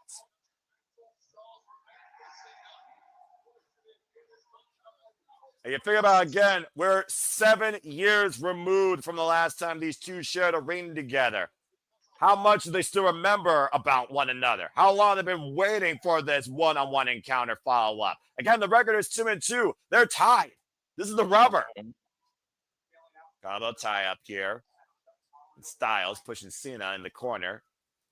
AJ Styles' first championship accolade in his illustrious career back in 1999, the NCW television champion. As I talked about before, inaugural TNA X Division champion, the NWA TNA X champion. Back in 2002, when this title was first established to be defended at Bound for Glory tomorrow against the OG of NXT, Javon Evans, against the youngest NXT champion in the company's history, Leon Slater. Mm-hmm. Yeah, a little bit of a clean break there. Again, John Cena still a nod. You can't see me. The MO that no one is on John Cena's level, but AJ Styles is on a phenomenal level. At one point, AJ Styles saying, John Cena, your time's up, my time's now. You're washed up. We've been through this before. I know your game. Greco-Roman knuckle lock here. We might be going for a test of strength now. At this point, both of these managers shop and say, oh, John Cena, AJ Styles the shot. Ooh. Hey, look at the AA and AJ Styles saying no to that. I would not go into a test of strength against Cena. He's one of the strongest men in WWE history. Yeah, and AJ Styles with speed. Here's the cover. Hook on the far leg off that sliding forearm and a 2 count. He may have lost a little muscle mass now, but that man was let's put it like this. At one point, he picked up Edge and Big Show on his shoulder at the same damn time. Man, 25 to your point. Then again, Styles jumping in, lunging at John Cena off the ropes. Again, another sliding forearm connects with the run in. That'll cover now. Hook on the far leg and a 2 count. Phenomenal slider. The matches that AJ Styles and John Cena have won, both respectively in WWE, particularly, is 1A and 1B. You talk about, again, the power game of John Cena. Definitely probably the stronger brawler, but AJ Styles, the more complete wrestler, and has speed on his side. Slide across the ring again, another sliding forearm connects. Cover now, going to far leg again with a bang, a 2 counts.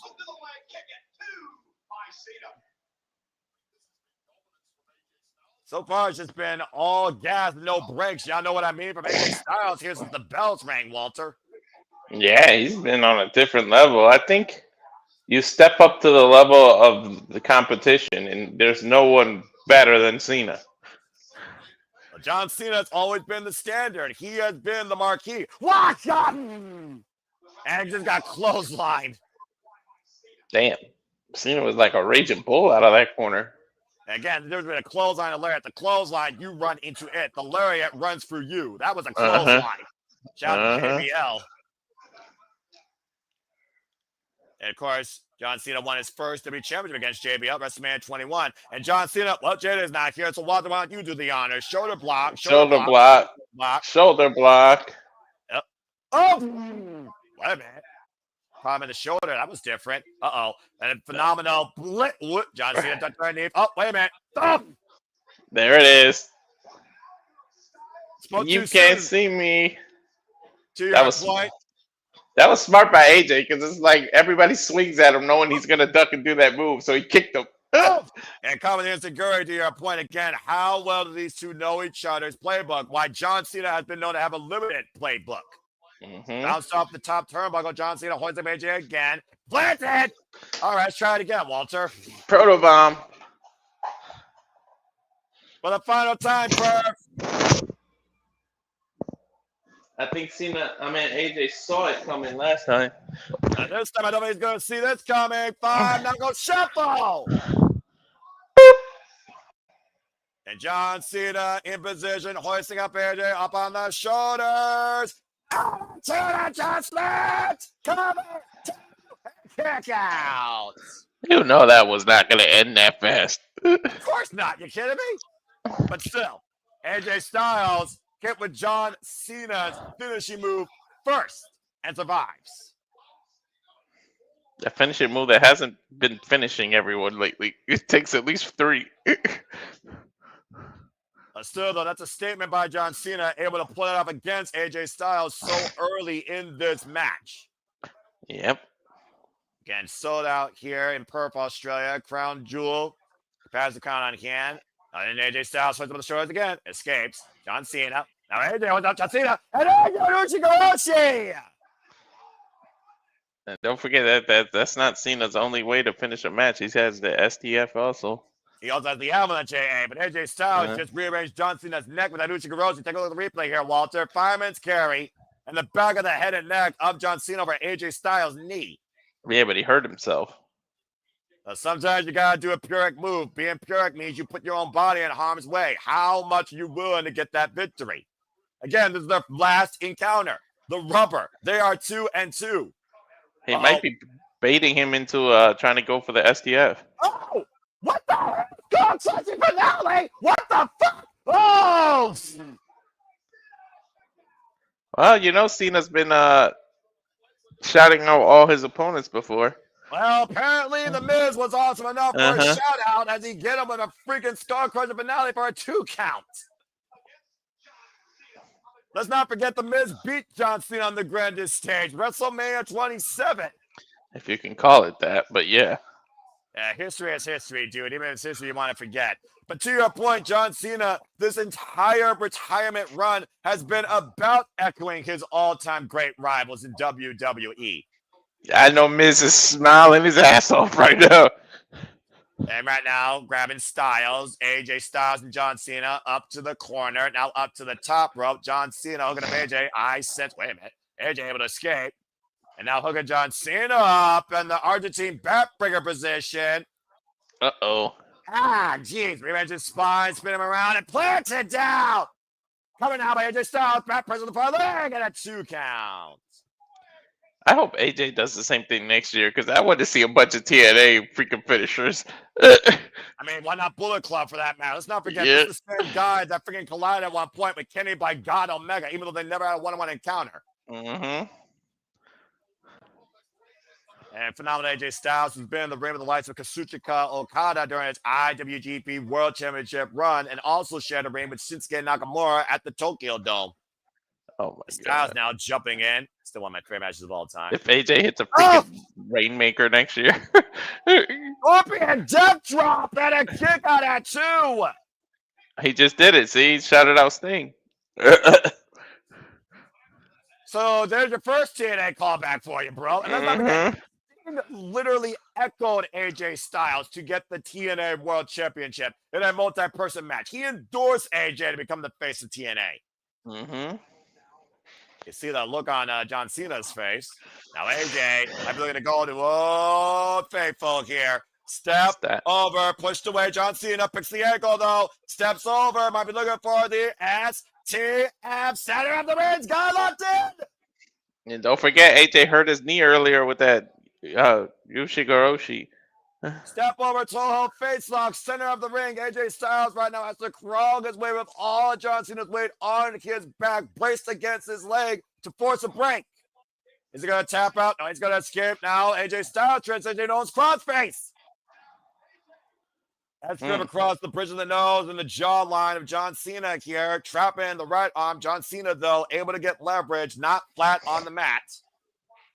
Turn your body over, then you get a cover. What do you feel about that forearm brace against John Cena?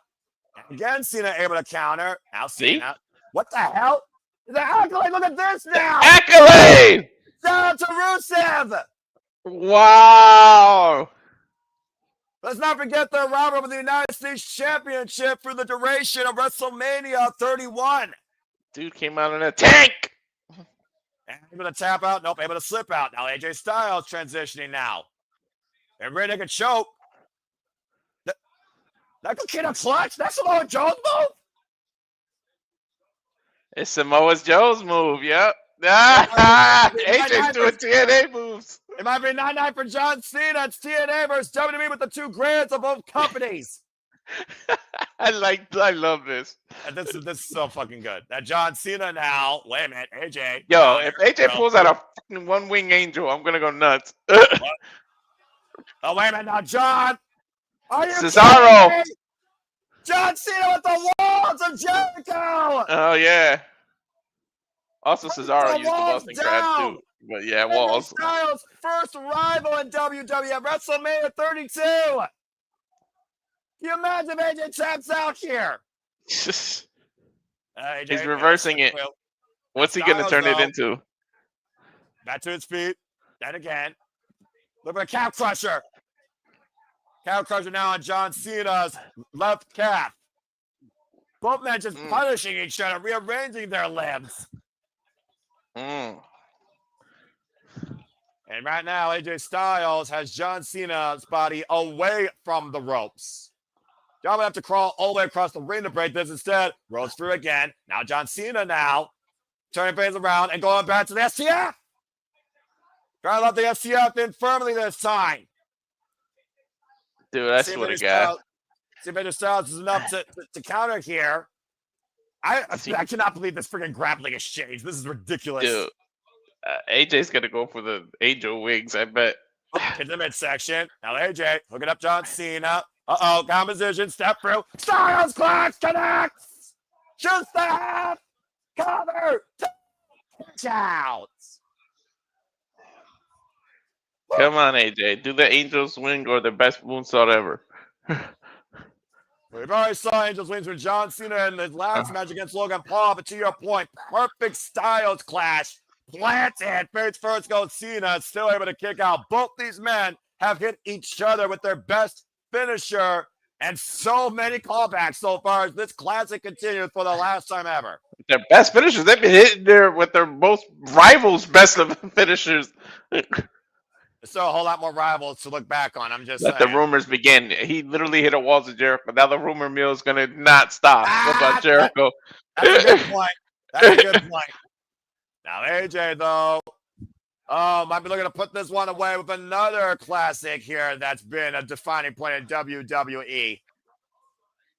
Come on, AJ. John Come on, Cena AJ. holds it up. Springboard, phenomenal forearm. John Cena hooking him, though. Now John Cena. No way. No way. Rock bottom. No way. What? Oh, no. No way. Are you kidding me? Sister Abigail! Are you kidding me? I thought he was gonna do the rock bottom the way he caught him. He turned it into a Sister Abigail. Follow the buzzard. Shout out to forever immortal Bray Wyatt. Pick out by AJ at 2-9 taps. Dude, I'm up for real now. I'm absolutely up now. The robbery that defined John Cena's career during WrestleMania 30. As There's the Fireflies buzzard. are out. The buzzards are in Australia. And the Add that to the Fireflies- animals that are crazy in Australia. Look at the Fireflies here illuminating this incredible match. This is beautiful. You love to see it. Cena's basking in the moment, looking up to the heavens. Look at that. Aren't we all right now? God rest your soul, Winnie Rotunda. Now, John Cena, though, gotta get back into play here. I'm losing my This shit. is amazing. I'm losing it too. AJ Styles hoisted up on the fireman's carry. John Cena, though. AJ. And now, AJ. What? Angel's wings! I told you! Shoot the half! Hit the far leg! Two kick out! I told you! He hit the Angel's wings. Shout out to Christopher Daniels, one of AJ Styles' greatest nemesises and friends. Take a look at the replay, Walter. Perfect Angel's wings. I think he did better than John Cena did. Right. And somehow John Cena finds a way to get the left shoulder up. Well, we know AJ's had more experience going against Daniels than Cena, so. Yeah, that's a fact. Tremendous respect being shown here for some of the greatest rivals and stories told with these men in their illustrious careers in and out of both WWE and TNA. Get to the midsection here by John Cena and AJ now. both men come to blows in the center of the ring, now testing each other's resilience and strength. Big uppercut. And John Cena rocked off that one. AJ Styles brought back to the ropes, though. Back towards center. Big overhead shot by AJ. Barely able to stay on his feet as John Cena here. John Cena's been rocked. I'm looking forward to what's the next finisher they're going to hit each other with. The body shot. And that dropped AJ to a knee. This is their last stand. They're going to go down a blaze of glory. This battlefield will be one man's undoing to prove who is the greatest of all time. I know AJ's older, but if he doesn't, you need to pull out the spinal tap. Again, both these men are now just trying to pull out that last knockout shot. Oh, and Cena puts up AJ on the shoulders. AJ able to skip again. AJ now hooking up Cena. And Cena, oh man, just dropped him face first. Damn. Well, simple but effective. Yeah, no kidding. John Cena now. Is he trying to hit him with the Styles Clash? Pedigree. Wait, we know what this move is. Wait, but apparently AJ does too. Now AJ, oh God! Dead shot? That was a dead shot. Yeah. What was that about? Well, you were talking about callbacks. You were talking about moves you haven't seen. There's one for you. Yeah, you see right now, referee checking on both men here. John Cena has not moved since being literally dropped vertically. Cover, gets the arm, kick out. Millimeters away. None of them fought Hangman Page like that. So what's the point of the dead? Well, Hangman's not the only one that used the dead shot, though. And the Deadeye. And again, I call it dead shot because that was not a full-on Deadeye. That was just John Cena's entire body just literally collapsing on his head and neck. You gotta be careful with that at this age. Right now, Cena now staggered to his feet, gets to the big section by AJ Styles. Now AJ looking to hoist John again. John escapes. AJ sidestep in the ropes, and now John Cena, the winner! Oh, Randy Orton! DDT! He needs to hit a Batista bomb, man. Come on. And hit a Batista bomb in a tombstone. Walter, I think Cena's hearing voices in his head. Yep. One of the greatest rivals all the way back from 2009 at Breaking Point. This is if amazing. If anyone have more matches with John Cena and WWE than Randy Orton, I would love to know who it is. Looking for it. RKO out of nowhere.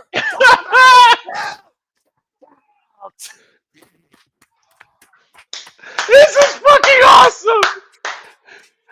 What a statement that would have been. Two of the all-time greats put out all the greats. Let's not forget Randy Orton beat AJ Styles at WrestleMania 35. Mm-hmm. Oh my God. Orton's got to be in the back just cheesing. No. What? Is he going to punt kick him? No way. John, no way. John, come on. Is he trying to punt kick him? Is that what he's setting up? That sadistic face on Cena, the hunger. Missed the ball. Now Styles picks up John Cena. Styles, attitude adjustments. And a counter back press for leg kick out two. Woo.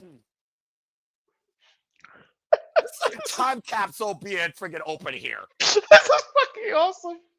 Oh my God. We have literally turned back the clock close to maybe 15 years at this point. And then some. And this is still going. You need to hit the Batista bomb now, Cena. Come on. I've got goosebumps right now, and I'm sweating through my suit, and I'm fucking happy beyond belief. By forever chances are ranting out. I mean, again, this is why we cover this, Walter. This is why even at 8 a.m., 5 a.m. your time, we cover this for gems like this. This is the crown jewel of this show. This match, this final fucking match. This is definitely the crown jewel. AJ, don't. Oh, what the hell? John Cena rolls him like the Undertaker. Slam! I knew the Undertaker was coming out. I called it. Kick out again.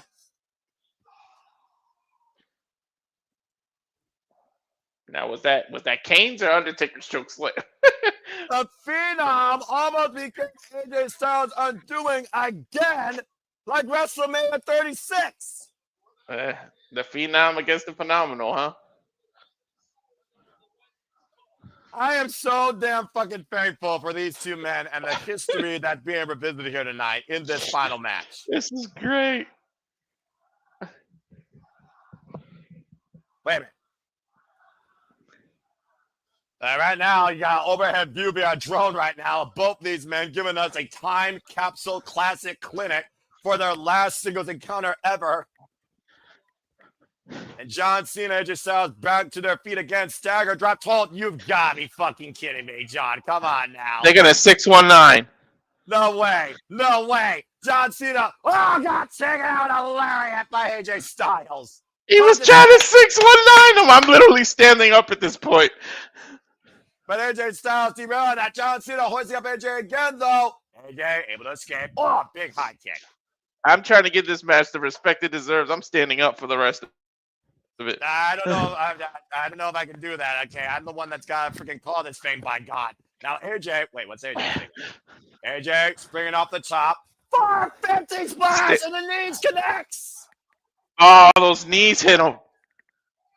I think he hurt his own groin or something. Well, obviously something probably got stretched there. Maybe a little JR pal. Holy shit, indeed. This is professional wrestling. This is the best match of WWE's calendar year. I'm not sitting down for the rest of this match out of respect. AJ Styles! Heartbreak Kid? He never fought Shawn Michaels. Well, John Cena did in one match only at WrestleMania 23! Super kick! No! 1, 2! This is a crazy callback!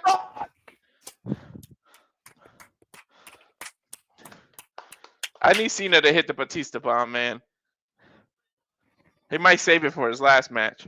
There will never be another AJ Styles or John Cena in this business. Nope. This Styles just so absolutely beside himself. Shawn Michaels and John Cena only shared the ring 2 times together, one-on-one, by the way, folks. I have 2 words for Seth Rollins and Cody Rhodes. Follow this. AJ Styles right now taking the elbow pad off. Might be going back to Old Faithful here to put John Cena down. Springing off the top. Phenomenal forearm. Cover. 2. And no. Damn. Exposed phenomenal forearm was not enough to beat John Cena. Look at this. Top of the head. Fully connected. And Cena kicked out again. They throw everything but the kitchen sink. In your case, a Batista bomb at this point, Walter. And I'm it's still telling isn't you. over. This is crazy. This is batshit crazy. When's the last time I stood up during a match? I can't remember, honestly. I don't think I've ever done it. Once again, at this point, John Cena hoisting up AJ again. How the hell does he still have the strength and resolve to do this? AJ still fighting back, though. Elbows to the side of the head. Literally teeing down John Cena. Shades of Bryan Danielson right now with his hammering handle elbow. But John Cena hoisting up AJ again. Attitude adjustment. Yeah, the cover. Might be it. No. 2. He kicked out. He kicked out. That's crazy. I don't even remember who I picked. I picked Cena, I think. Yeah. 29999 ad infinitum. You can't get closer to that without the bell ringing. Not at all. That was like 2.999999. I'll be legitimate with you, Walter. When I woke up this morning, I did not think I was going to be calling probably the match of the week and the best match in WWE's calendar year this year. I knew John Cena and AJ were going to give us something to remember in their last encounter. I didn't think it was going to be this memorable. Yeah, it's the caliber of these 2 talents. It speaks volumes. He's going to go for a super attitude adjustment. An avalanche. Well, SummerSlam 2016, he also did it there as well, lest we forget. Very rarely does John Cena go the high-risk district, but that's how much it means to win this final encounter. AJ now hoisted up on John Cena's shoulders, inside second. I sense disaster. AJ somehow still fighting back. And this is a very precarious situation for AJ, who is balancing on that top rope. Sends John Cena down to the mat. He's going to go for the spinal tap. Oh, no. Oh, John Cena somehow still staring to his feet. Now AJ off the second. AJ caught. Cena. Cena rolled through. The strength of the GOAT, the 17-time world champion. Hoisting up it. Wait a minute. Oh, my God. No. Tombstone. I said it. I said it. Stop, pile driver. And on the shoulders. Turn on John Smith. Cover. John Cena fucking wins. John Cena. After a tombstone combo into the F5. Rest in peace. I called it. I said you need the tombstone and Batista bomb. I got one of them. Ladies and gentlemen, that is the reason why John Cena is the greatest of all time. John Cena has beaten the phenomenal AJ Styles and has claimed his 100th PLE win in his WWE career. My God. Wow. I got to remember it's 6:53. I'm getting excited. Everybody's sleeping in my house. This was everything we wanted and then some to eclipse two of the greatest men this business has ever offered. When people train in the future and they got to watch videos and tapes, guarantee this is going to be one of the matches they show. Study this. If vintage had a definition, this is the definition. This was absolutely incredible and will live forever in the annals of time. People are going to talk about this match for years to come. Again, the strength of John Cena, the endless resolve, the never give up, never say die attitude, paying an homage to, honestly, the man that echoed, "You got something, kid," shook his hand back in 2003, and the rest is history. John Cena beats AJ Styles with a nod to The Undertaker, tombstone pile driver, and a final AA. What a freaking match. I literally had to stand up for the rest of it. And now, there we go, the embrace. And that's what I expected afterwards.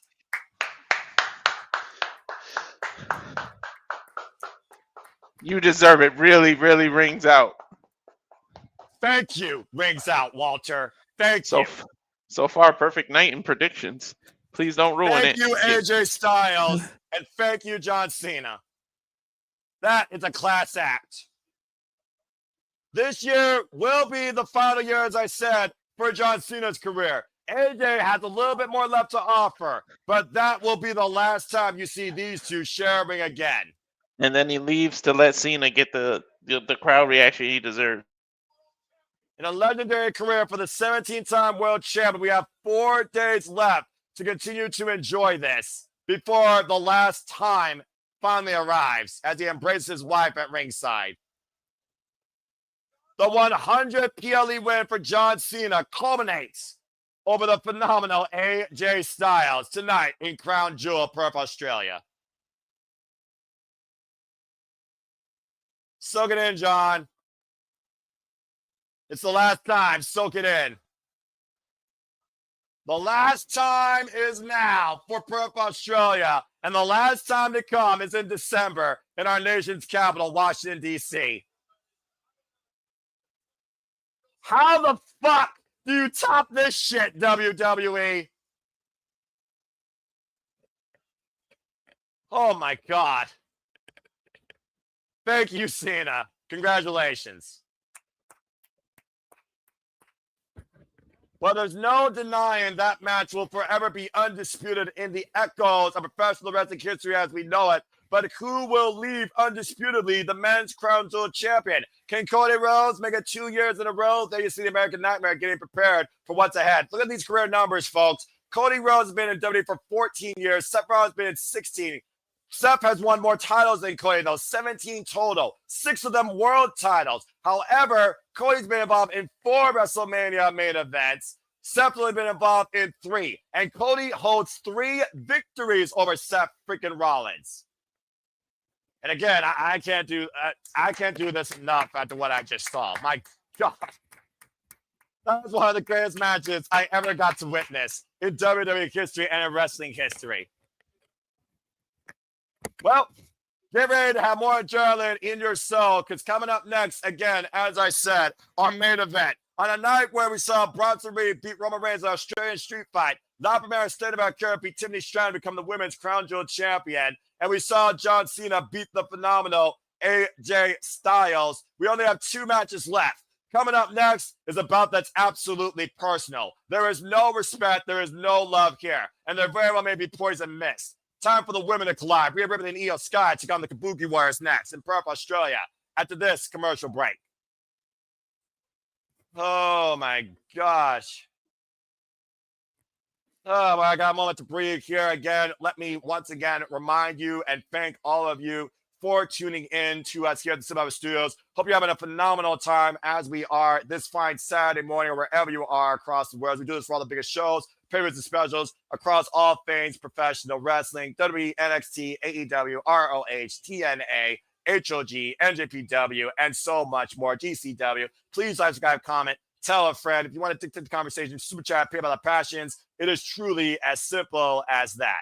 Let's go ahead and take a look at some of your comments here as we get ready for our semi-main event coming up next for the women. Rhea Ripley, mommy returns home with Io Sky to take on the Kabuki Warriors. We'll talk more about this match after we go to this commercial break as they do this cold opener here. So, oh my gosh, that was so fucking incredible. Woo. Before I say anything further, you know what? It's very rare W gets this from me. So let me just go ahead and just do this right quick.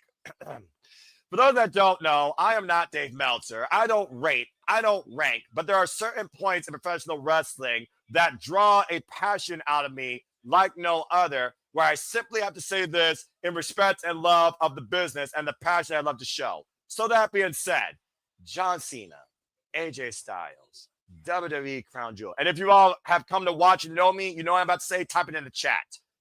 Final time ever one-on-one encounter. Both men's respective careers. TNA callbacks, WWE compacts, Immortal Classic. Simply put, that singles match. That's professional wrestling! Damn it! As we get ready for our semi-main here again with the Kabuki Warriors, Rhea Ripley and Io Sky taking on the Kabuki Warriors, Auska and Kairi Sane after this commercial break. Fuck the streaming service. We got 3 minutes and 15 seconds to kill. Woo! Okay. Dadgummit. Half you knows what's up. Half you knows me. There you go. Let's go ahead and take a look at some of your comments here real quick. And yes, I do have plenty of water. A fixture playing right now. You guys can use your voices. What an opposite contraction. Matthew saying, if you hate this match and you're not a wrestling fan, you goddamn right about that. Also, Cole called Juan Cena. There's a Juan Cena reference. Oh, it was so damn funny. All that's missing from this is high-five flow and Tremendous pedigree. The game of fissures is on Australia. You were definitely right there, Sandy. But again, I would have been surprised to see AJ Styles go, but I think he could have did it. Again, I got water. I'm fine. So again, this is what professional wrestling's all about. God damn, I love this business. Matthew saying, what a match. Seth saying, wow, wow, wow. Meltzer, if that is anything less than 5 stars, you go fuck yourself. We don't acknowledge Meltzer here at the Survival Studios as a benchmark professional wrestling ranking. Simply put, if you love that match, you say that's professional wrestling, damn it, and move on with your life. Tombstone AA combo, almost similar to Tombstone Rainmaker combo. John Cena wins an incredible card against AJ Styles, Okada style. Sorry, Taker. I respect that. We definitely made it rain in pure joy and bliss, professional wrestling love with that match. Seth saying, what a fucking match. 2 of the best of all time. There is no denying that. I thought Cena was retiring in Boston in December. Didn't expect Cena to be the final date. No one did, but apparently that's what they decided in December. It will be the last time at Saturday night's main event from our nation's capital. I just saw the greatest matches I've ever saw. Again, I just saw probably the greatest match I saw in WWE history. That was so fucking good. Next match, Seth Rollins can afford to go 0-4 against Cody. I wonder how long it'll go to beat Cody. Hopefully in a House of Torture low. We're going to star that because, of course, that's our main event. We still have our semi to come, Sandy, but well said. And, of course, Matthew echoing my statement. That's professional wrestling, damn it! Which is 110% accurate. Indeed, that's closing the show as we get ready for our semi-main here, our tag team grudge bout, welcoming home Mommy. And, of course, fuck commercials. All right. Well, that being said, as we do have a moment to breathe, I do want to offer you one commercial that actually does matter before we get back on the scenes. So, if you want to know what's ahead after Crown Jewel today and what's coming beyond tomorrow's Bound for Glory, take a look at what's coming up next to watch along with at the Simply Reliable Studios. And we'll see you after this commercial break. And now for a taste of things to come.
Here at the Simply Reliable Studios, truly with that trailer, we encompass, celebrate, embrace, engage, analyze, criticize, pontificate, and always fantasize future-wise on all of the wrestling. And welcome back here once again to our coverage of Crown Jewel from Western Australia, Perth, Australia. There you see the Kimberley, of course, so many natural attractions of nature galore and so many experiences that you could have down under here from this beautiful nation here.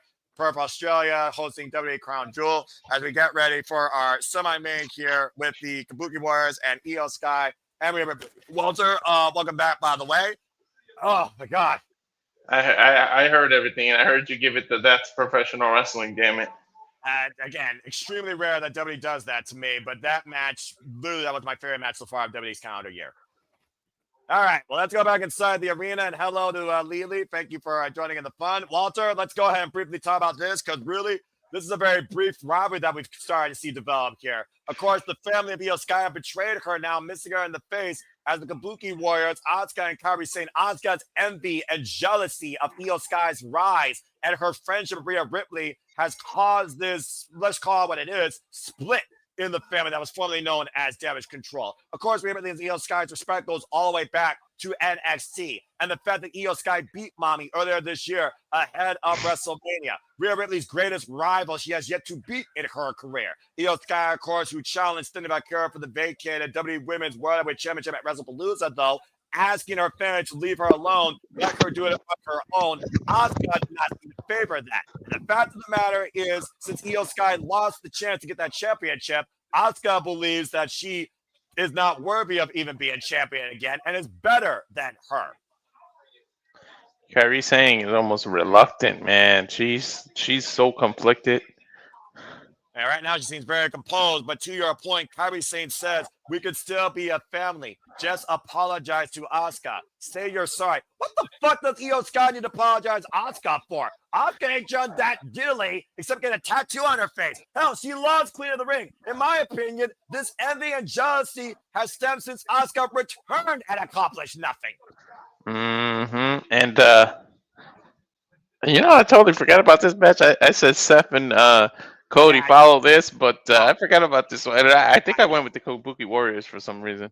Well, I don't know, man. I mean, at this point, though, the turning point's got to be Kairi Sane. And let's not forget, Kairi Sane did beat Io Sky this past Monday Night Raw with assistance from Auska. And, of course, we saw Auska get the better of them again with miss to the face. As Io says, it's me and you versus Kabuki Warriors. And Rhea says, that's fine, but are you ready to take on your family? Are you willing to do this? Because I need to know I can trust you. This is about trust at the end of the day. The trust lost with Io and her family, and the trust that Rhea and Io have with each other.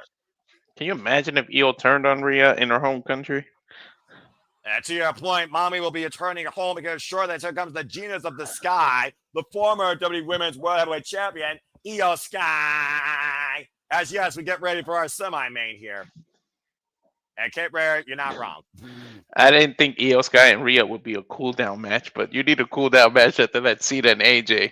That depends how much they're going to pop from Mommy Rhea Ripley, who arguably is the most, I would say, notorious locker room leader, trailblazer, and most over female superstar right now in modern day WWE history. Oh, she's going to get a huge pop. Of course, Auska was the senpai of Io Sky. Again, for those that don't know, the history of Auska and Io go much farther back than WWE. At one point, Io Sky was underneath Asuka's tutelage. She was her young girl. Auska was Io's senpai. Of course, Io Sky, a daughter of Stardom that went on, endorsed by Antonio Inoki to hold every accolade in the Wonder Wing World of Stardom promotion, came into WWE through the Marion Classic and NXT, and of course, found her way through the system, become an NXT Women's Champion, a War Games Trailblazer, and of course, this year particularly, WWE Women's World Heavyweight Champion. I know you can't wait for her return to Japan coming up. Well, it depends if WWE can pull off a Japanese level, strong style competitive show. But so far tonight, they're actually proving a point. This is far better than what WrestlePalooza was. WrestlePalooza was shit. Mm-hmm. This actually does not feel like a Monday Night Raw. This actually feels like a pay-per-view. Reference for this contest, Jessica Carr, by the way. Well, they better be for $29.99. As we wait for Mommy to return home. This Damn! brutality. You weren't caring about the root blowing off the plates from Mommy. Mm-hmm. And her brutality will be ushered in with absolute ferocity against Auska and Kairi Sane. Mommy's home! What a homecoming. Mm-hmm. Check out the little face tattoo, by the way, for Rio.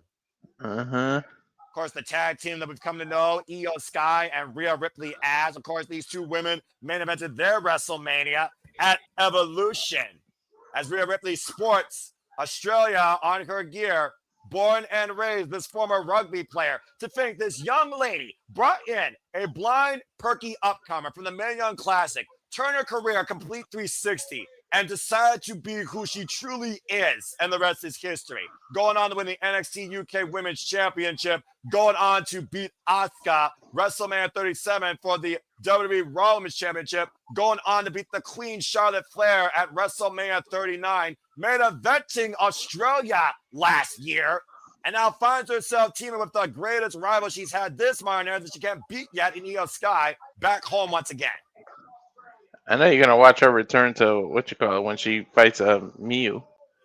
And I gotta say, three-time world champion, by the way, Rhea Ripley, might I add. Rhea Ripley, who beat Shayna Baszler for the NXT Women's Championship. Mm-hmm. But she's partnering with somebody she's never beat.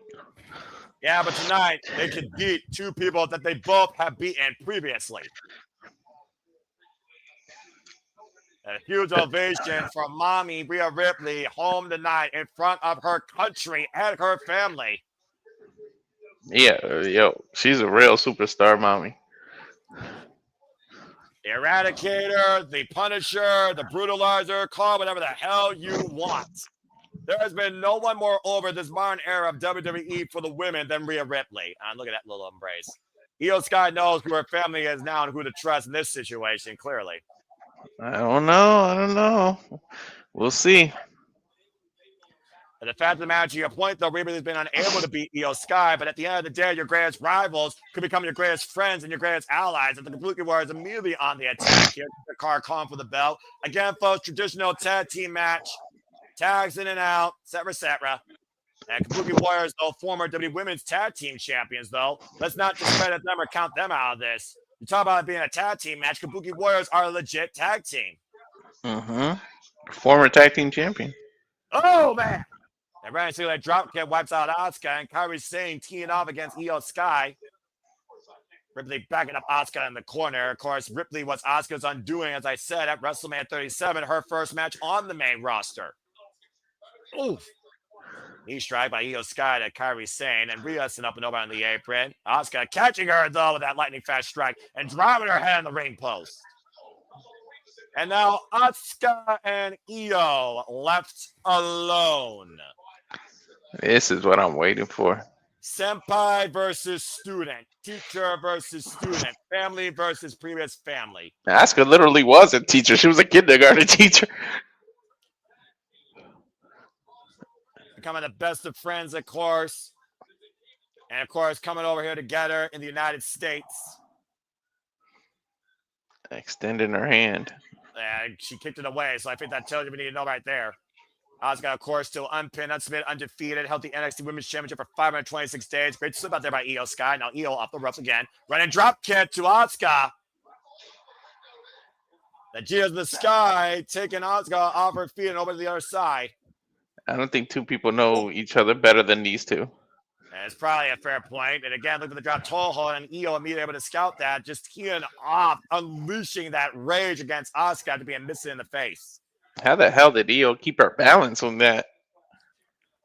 Again, one of the greatest Japanese champions of all time, Io Sky, as I said before, literally a daughter of Stardom, who to your points returning home to face another daughter of Stardom, my returning to Stardom Archon at Marigold later this month. Oh, man, big elbow strike. I know you're looking forward to that. Yeah, you have no idea. Io Sky and Auska right now just literally headbutting each other. Jesus. Ouch. Oh, Auska falls in, back elbow strike. The first time these two shared a ring together was 2005, by the way, in a three-way. Oh, Io with the drop kick. Damn, she chased her down with that. And again, Io staying on the attack. Auska, formerly known as Kana, again, as I said, brought Io Sky underneath her wing during the days of Neo Dynamism. Trying to get a lesson of respect out here. Off the ropes, and Auska goes to the outside of the ring. Is Io getting the crowd cheat? Io Sky? And right now, oh my God! And Genius flies through the ropes, and yes, she was. Yeah. Outside. And now Kairi Sane, wait a miss. Sane trying to help Auska out. And again, the distraction helped Auska take advantage of Io with a vicious kick. And head first in the ring post. Io loves diving. Damn. That gum. The furious striking of Auska. Yeah, take a look at the replay. To your point, perfectly cleared those ropes for caught in the wind, though. That wasn't even straight. That was a sideways tope suicida. I see why her last name is Sky. She loves flying through it. Shit. And you see right now, we have Ripley checking on Io, but unable to. Jessica Carr's trying to restore some law and order here. Again, I would say right now, Io and Auska are legal. Jessica Carr trying to restore some order here. As I said before, back in 2009, NEO Tag Team title match, Passion Red, Kana Nane Takahashi, now retired, challenged excuse me, I can't get my words right. It's easy for me to say. Passion Red, Nazuki Tayo, and Passion Red. The first time that Kana and Io Shirai, of course, her former name known as, shared the ring was back in 2010. As far as competitors. Come on with this count. Like, you literally proved yesterday that you know how to really count, and now we got to go back to this. All right, Walter, you know as well as I do the trouble of the business. Referees don't know how to do their job. Even Red Shoes knows them at times. And right now, yesterday Kairi, they sure knew how to count to 10. And Kairi hooking up Io Sky and Tarantula here. Wow, she snapped when she leaned back too. Wow. Well, the Pirate Princess, of course, former NXT Women's Champion, former IWGP Women's Champion. Shout Kairi out off the to top. shout There's out to that another flying Japanese elbow great to cover. Jerry with that. And win. It got a 2 count. I was watching freaking Hiroshi Tanahashi's career recap, and it's funny you bring up Tajiri, who one time came to the aid of Hiroshi Tanahashi against freaking Toru Yano, and buzzsaw kicked that man's head off, and they shaved his head bald. Kairi with open palm strike. Of course, we know that Hiroshi Tanahashi's career ends next year, January 4th, versus Kino 20. His opponent yet to be announced. Who do you think that'll end up being? I honestly don't have a clue at this point. Kia Pro Wrestling might tell me something, and I will be covering that one way or another, even if on my own Monday morning. Stay tuned, folks. I'll talk more about that later. Right now, Auska and Kairi isolating Io. Mommy has not even been involved in this match yet legally. Oh my God! You know when they finally tag her, the freaking how loud the crowd's gonna get. Oh, of course, you kidding me? Is Asuka surfboarding on Io? Jeez. I would say yes. The first time in WWE that Io Sky and Auska, of course, shared a ring together was opposite sides. Dakota Kai and Io Sky took on Alexa Bliss and Auska at the time for the WWE Women's Tag Team Championships in 2022. And right now, Auska again jaw-jacking her greatest pupil, I would say. Open palm strike. Oh, I thought she was gonna spit the mist in her face the way she was doing that. You know as well as I do, she can't do that with Jessica Carr looking. That would be a disqualification. And Auska just teeing off against Io here viciously. Jeez. Do you honestly think she cares at this point? I don't know at this point. A cheap shot by Kairi. Damn, I'm shocked Kairi's doing this. Well, again, you do look at Kairi's face. She has to be a little bit despondent. That is her family. But at the end of the day, I do think Auska is manipulating her more strongly. And I also think she fears Auska. Let's not forget what Kairi happened with Auska on Monday night. She slapped her head at facing Io Sky. You better win. Pressure's on Kairi here to do Asuka's bidding, or she might pay the consequences, unless she stands up for herself. Take this from personal experience. Nobody fights more than family. Auska right now clubbing blow to the back of the head of Io, preventing Mommy from being tagged in. When Mommy is unleashed, all hell's going to break loose. Irish whip, and Io, takes Kairi down. Auska runs into a boot. Io trying to find new life in this match, trying to find a reprieve. Rhodes Frug is out of the way of the boot. And tag may across the ring to Kairi. Kairi, though, coming in. Big axe handle to Io, preventing the tag to Mommy again. I think Kairi tagged herself in just to prevent the tag from Io. Now, Kairi right now holding Io back here, the side headlock position. They are making this crowd wait for Rhea to get in this match. Again, Kairi running through with the blockbuster. Went for a cheap shot against Rhea. And again, instigating Rhea here, distracting the referee, and Auska and Kairi double teaming Io here. Jessica, turn around! You got to give them credit because they isolated Io. Well, that goes back to the experience that the Kabuki Warriors have as a tag team as well, knowing where their partner is at all times. Tag made.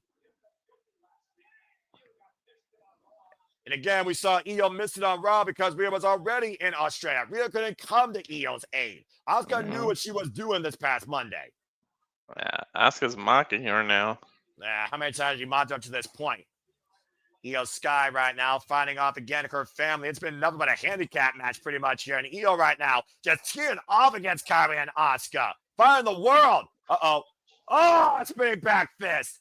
And another spinning back fist. Soba kick. Rising knee strike. Combination offense by the Kabuki Warriors. How's she still on her feet after those two back fists? A tag made. Auska now hooking up Io in the corner. Uh-oh. Looking up and is about to be taken down. The double stomp. And Kairi looking down her former family. Bon voyage. Oh, double stomp.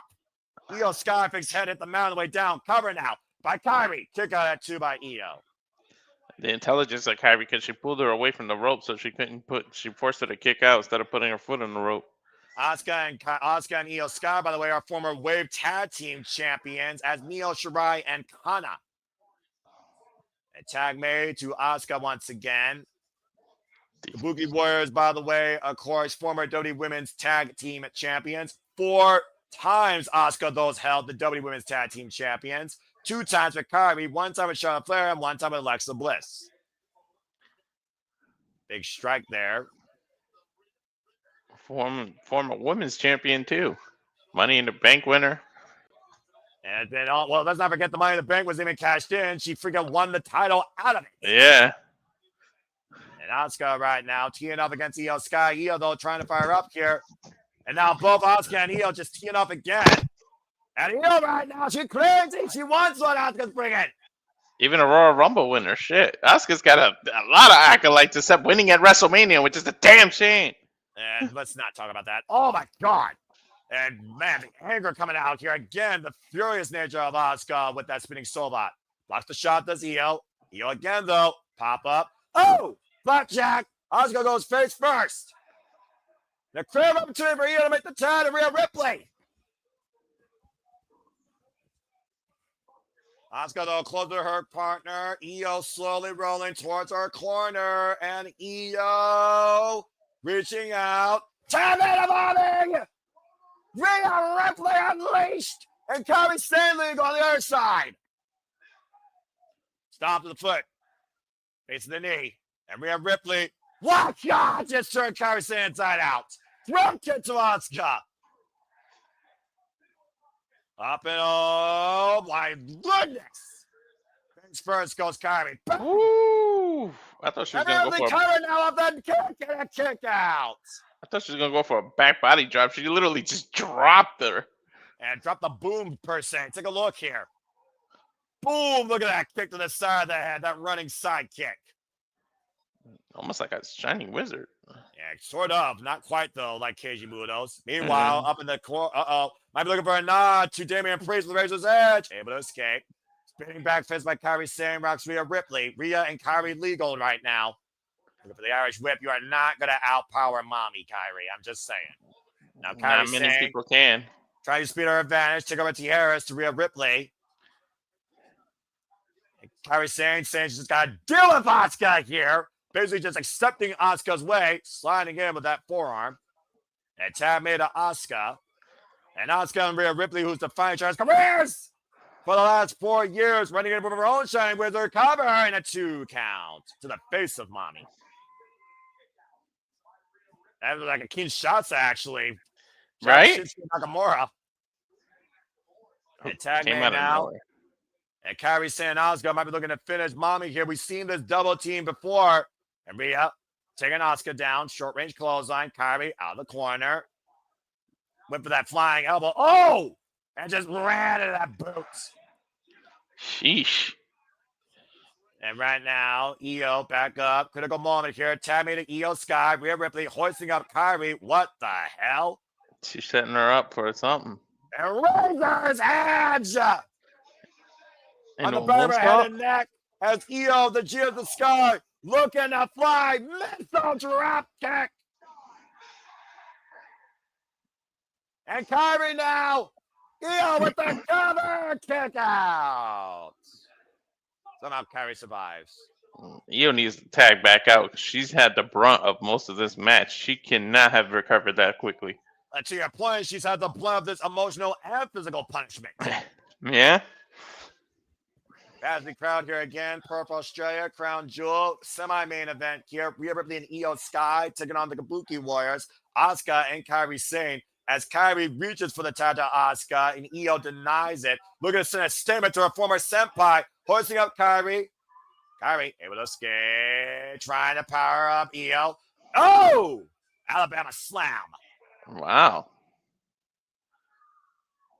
And Kairi, cheap shot to Rhea, takes Mommy out of the equation for the time being again. Now Io Sky down in the ring, and Kairi Sane going back up again. Io back up to her feet, though. And Kairi, wait a minute. Whoa! Deep arm drag, takeover out of the corner. Well, that'll dislocate the elbow and the shoulder that Kairi likes to use. And meanwhile, Kairi might be looking to fly over the moon. Watch Auska, though. Cheap shot denied. Distraction, though, behind the play. Kairi back up. Oh, and I think Io just hit top of the ring post. Yeah, she sure the hell did. And Auska right now, raising the ire of Mommy. I'm not sure how wise this is. Oh, distracted with the baseball slide by Kairi. That was a setup. Yeah, this is a master plan being put into play here by the Kabuki Warriors. No denying that. And driving Rhea into the steel ring steps. Kabuki Warriors have had to answer for everything against Io Sky and Rhea Ripley in this match. Well, imagine they're already in Io Sky's head, and then with the talent between the two of them, they just put their action into plan, or they're playing into action. What? Springboard moves off the second. Speaking of action. Well, to every action, there's the opposite reaction. Mm-hmm. Kairi Sane, by the way, is still legal, by the way. Kairi Sane and Io Sky are still the two legal competitors in this tag bout. Io Sky fired up here. Kairi Sane in the corner, and Io looking to run in with the double knees. Full-on attack. Now bringing her back towards center, stepping over her, looking to put her family behind her. Once again, going up where she's most comfortable. To the top rope goes Io over the top. Moonsault connects. Here's the It's over. And it's not over. Auska saves it. Woo! If Auska wasn't there, it would have been over. Rhea Ripley now coming back, though. And Auska, swing and a miss. Oh, thrust kick. Takes Auska out. I think Jessica's lost all control. I think Rhea's also had enough of this BS. Now, Rhea calling for the play, and tag made Rhea Ripley here. Inexperience might be damned if Mommy has her way. Rhea Ripley, what the hell? Hoisting up Kairi, up on the shoulders, electric chair position. Auska, though, oh, God. That was a nasty fall. Meanwhile, reverse roll-up, covered by Kairi on Mommy Rhea Ripley. Kick out at 2. Ooh, that could have been a surprise. Massive headbutt. Rocks Kairi Sane. She pretty much did a glass house kiss. Damn. And Rhea hooking up Kairi for the able to escape. Tag made. I don't think Rhea's aware of it though. And Kairi, Rhea, sitting backhand. Buzzsaw kick. And Auska now teeing up against Mommy. And it looks like the Kabuki Warriors might be looking to finish this here.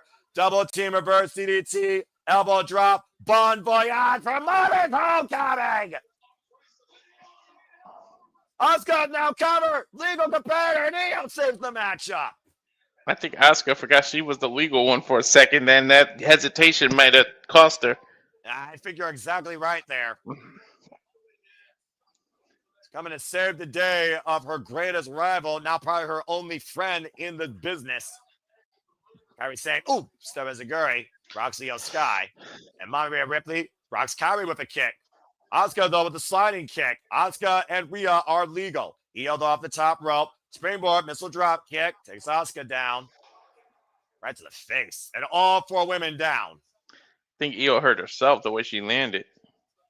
It's definitely been an intense bout here, though. There's no denying that. Take a look at the replay here. The distance that Io Sky covers and the launch, that was right to the jaw of Auska. Well, think about it. The emotional magnitude that's involved in this match. So they're bringing it to each other. Kairi Sane and Io Sky on the outside for the time being. And again, Auska and Rhea Ripley are the 2 legal competitors here.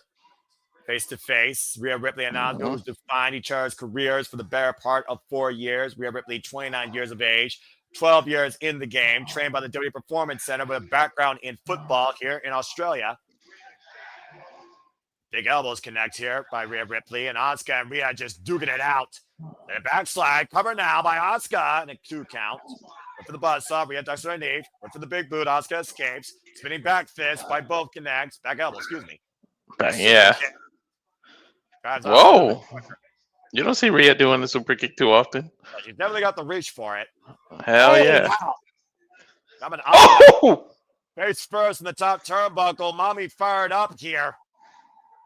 There might be a riptide in Australia's ocean. Might be an avalanche riptide here if Mommy gets her way. Looking to brutalize Auska here. That's a headbutt to Auska as Rhea is up in the corner. Oh, good Lord. This is the way that she beat Charlotte Flair at WrestleMania 39. Kairi, though, made the tag and saved Auska in the process. Again, Kairi coming to Auska's aid. Oh, it took the bullet. Just ran to a boot. Damn. You want to question loyalty of Kairi now? That's some loyal shit. She took the bullet and tender. It's over at this point, I think. And she may pay for it as a sacrifice. Riptide! Yeah, And let Io get the pin. Io Sky now legal, looking to fly and kiss her family goodbye. Moonsault connects. Cover 2. A win for Rhea tonight in Australia. Damn it. My first wrong match. Woof. Io gets a sliver of revenge by being the one to cover her. And she did it with the aid of her greatest rival. Sometimes literally taking a bullet for your leader will get you killed in battle. And that's the definition of the Kabuki Warriors tonight. As Kairi Sane sacrificed herself for Auska. Wait, did I change it last minute? You gotta verify. I might have changed it. Yeah. And again, to your point, that final statement, the riptide by Rhea didn't go for the pin. Let Io put away her past with the over the moonsault. I think it's safe to say, Walter, that Io Sky and Damage Control, her former family, are no more. Yeah, I don't. I think it's still far from over though. Well, to your point, it was Auska that instigated all this, and Auska was not involved in the decision. Either way, Rhea Ripley and Io Sky with the victory over the Kabuki Warriors tonight in Perth, Australia. Congratulations to Rio. And of course, Has a unique. God bless, say Walter. It has a unique tone to it, doesn't it, Rio? Yeah, it does. I could probably get behind it, and I'm curious what that means. We're going to get a combined Titan Toronto. So this is more of a personal, reflection, friendship type thing. Of course, Monday Night Raw also will be on Monday, folks, 8 a.m. Eastern Standard Time, because they're in Australia. Already booked, Dominic Mysterio will defend the Intercontinental Championship against Freakin Penta and Cena Miguel. And Bayley and Lara Curia will try and coexist against the Judgment Day in women's tag team match. Again, that is Raw Perth Australia, 8 a.m. Eastern Standard Time on Netflix. Special start time. Sorry, Aaron, you're getting up early on Monday morning too. Shit, safe to say my ass ain't. I watch it when I wake up. I don't got Netflix, and I have YouTube for a reason. And there you see security shining what is the crown jewel of the men as we get ready for our main event, the Men's Crown Jewel Championship. Cody Rhodes, Seth Rollins 4 after this commercial break. Fuck streaming services. You don't have Netflix? No. Oh. I don't watch movies. Anyway, let's go ahead and take a look here. Of course, again, Walter being corrected here. It is Maku, not Miyu. Maku, but that's okay. He's learning. Thank you, Sandy, as always, for your appreciation in announce-iations. As we look towards some of y'all's comment, and yeah, it definitely felt like some stardom emotion and strong spirit definitely shined there. I definitely agree about that. And again, Kairi screws Auska, not quite, but it could be the end game. You know, like you said, it's far from over. I don't think this ends until Auska is all by herself. Whether Kairi trades her or Auska drops her. I'm just saying. But wouldn't Auska be more dangerous all by herself? Well, the jury is out. She hasn't held a championship since the tag team championships. What does that tell you? And Io, the 5-star queen of wrestling in 2025. Definitely the jury is out there for that, despite how many matches she actually has. But I won't argue that. I think Auska's having the most fun she's had in WWE since the original Steve Run. I love this heel version of her. And true, she does seem to be more unhinged, so it might make her more dangerous. Does it make her more effective? Time will tell. And the fact that she learned... Yeah, go ahead. The fact that she's learned English so well, it's like she speaks English so well, they might actually really, really get behind Auska now. Well, only time will tell. Auska has to win at Mania before she retires. Tell me about it. 3-1 is Matthew, and I believe I am the same way. Still a great Me too. match, even had to follow AJ and Cena. And sometimes your greatest rival can also be your best partner, based on commentary that was proven with Rhea and Io Sky. Don't think this feud's over yet. Believe it's only the beginning, as Walter and I also alluded to. Thank you, Sandy. All right, well, let's go ahead and get ready for our main event here at WWE Crown Jewel. It is for the Men's Crown Jewel Championship. Cody Rhodes, Seth freaking Rollins. And truly, Walter, in my opinion, this is more than just a match. This is about Seth Rollins' vision. Does it fail or does it continue to go to fruition? And truly, who is better? As we heard from Paul Heyman, it sounds like Seth needs to prove he's better than Cody, or this vision might be over. Oh, man. And again, folks, to put this in perspective, Cody Rhodes was the homecoming of WWE for Seth freaking Rollins, WrestleMania 38 Nightmare. After that match, they followed up at WrestleMania Backlash, and Cody got the win again. In a follow-up match with torn pectoral muscle, Cody Rhodes got the better of Seth freaking Rollins in the red crate of hate. You fast forward the clock 3 years later, though, here we stand, fourth time ever encounter, both men, both world champions. But Cody has always had Seth freaking Rollins' number. Cody also comes in as the defending men's Crown Jewel champion, looking to make it 2 years in a row. We will see what vision comes to fruition after this commercial break. Fuck streaming services. The less I can remember about that red cage, the better. Yeah, but the match itself was also insane because Cody also brought a whole new standard of how much you're willing to battle while you're injured. And I don't know if that was a good thing or a bad thing. True. So, again, Walter, I got to imagine the pressure has to be on Seth, right? I mean, if Seth doesn't win here, what does this mean for his stranglehold on Monday Night Raw of absolute power, for the Vision to continue to take control, for his title to not be seen as a secondary or a B-level champion versus the man that calls himself the quarterback, Cody Rhodes? The vision will be very blurry. And look at, they already told the Vision not to interfere. You heard what Paul Heyman said. Well, so he's literally on his own boat, on his own island. Well, again, we saw what happened on Friday Night SmackDown last week. Seth Rollins, Cody is in Seth's head. Paul Heyman even said that. He warned him about it. And what happened to Seth? He got crossroads. This past Monday night, Seth asked Paul Heyman, what happens if I lose? Seth has everything to lose, very little to gain. Cody, I'm not sure what it means in winning or losing for him. Well, the only question right now is, what is Paul Heyman's allegiance to? Seth Rollins or Brock Lesnar? We'll see. Yeah, I'm about to say. And again, as I talked about, Cody Rhodes won the WWE Championship against John Cena at SummerSlam for the second time. He won the inaugural Men's Crown Jewel Championship last year at Crown Jewel in Saudi Arabia against Gunther. And what happened to Gunther after that? He was never the same again, nor was that championship. Nope. Why Seth freaking Rollins, of course, cashed in Money in the Bank against CM Punk after he beat Gunther at SummerSlam to win the World Heavyweight Championship for the second time. And again, they're not friends. Seth Rollins says that Cody was the aid to undoing a greater evil. But are we dealing with a greater evil now in Seth Rollins and this Vision if Seth Rollins beats Cody Rhodes for the Men's Crown Jewel Championship? We'll find out. And about 90 seconds, 1 minute 35, because again, fuck the streaming service. It sucks. But again, it has been a phenomenal night. Just bring people back up to speed. Again, please stay tuned for Aaron Riff at NoDQ for his live recap following Crown Jewel. And stay tuned tonight to us on the Saturday Shenanigans, weekly moderated conversation, professional wrestling match, hosted by Rankin Wrestling JJ Williams, where we not only review Crown Jewel, but probably talk about more stuff as well. To bring you up to speed, Roman Reigns lost to Bronson Reed in this Australian street fight thanks to Jey Uso spearing him through a table. Now Jey and Roman need to question themselves. Something about Carla Primera beat Tiffany Stratton to become the second ever women's Crown Jewel champion in a great match with the Spiral Tap.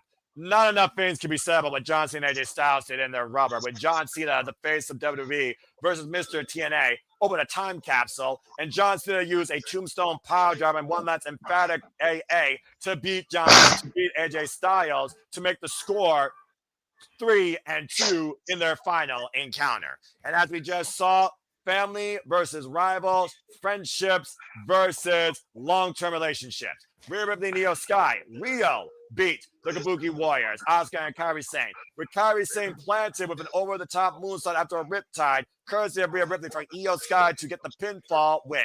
As we get ready here for our main event, again, thank all of you for tuning in to us, whether the whole time or just now, and whether live or on demand. We do this for all the biggest shows and pay-per-views, of course, with WWE, NXT, AEW, ROH, and TNA. You all make this part of the passion continues to be carried forward because of you. So please subscribe, comment, and tell a friend. Again, if you ever want to dictate the conversation, super chat, simple as that, as this is the pre-ultimate event for WWE's 2025 calendar year, where tonight we talk about control, we talk about a vision, we talk about betrayal. We will see sacrifices taken to a greater level next month in the final WPLE of the year when we go to San Diego for Survivor Series War Games. And we will be covering that here, of course, at the Super Bible Studios. That's Saturday, November 29th, Thanksgiving weekend, 7 p.m. Eastern Standard Time. Yeah, back at a normal ass time. Are you sure that is 3-2? I could have sworn this was their fourth match. Nope, they actually had another one-on-one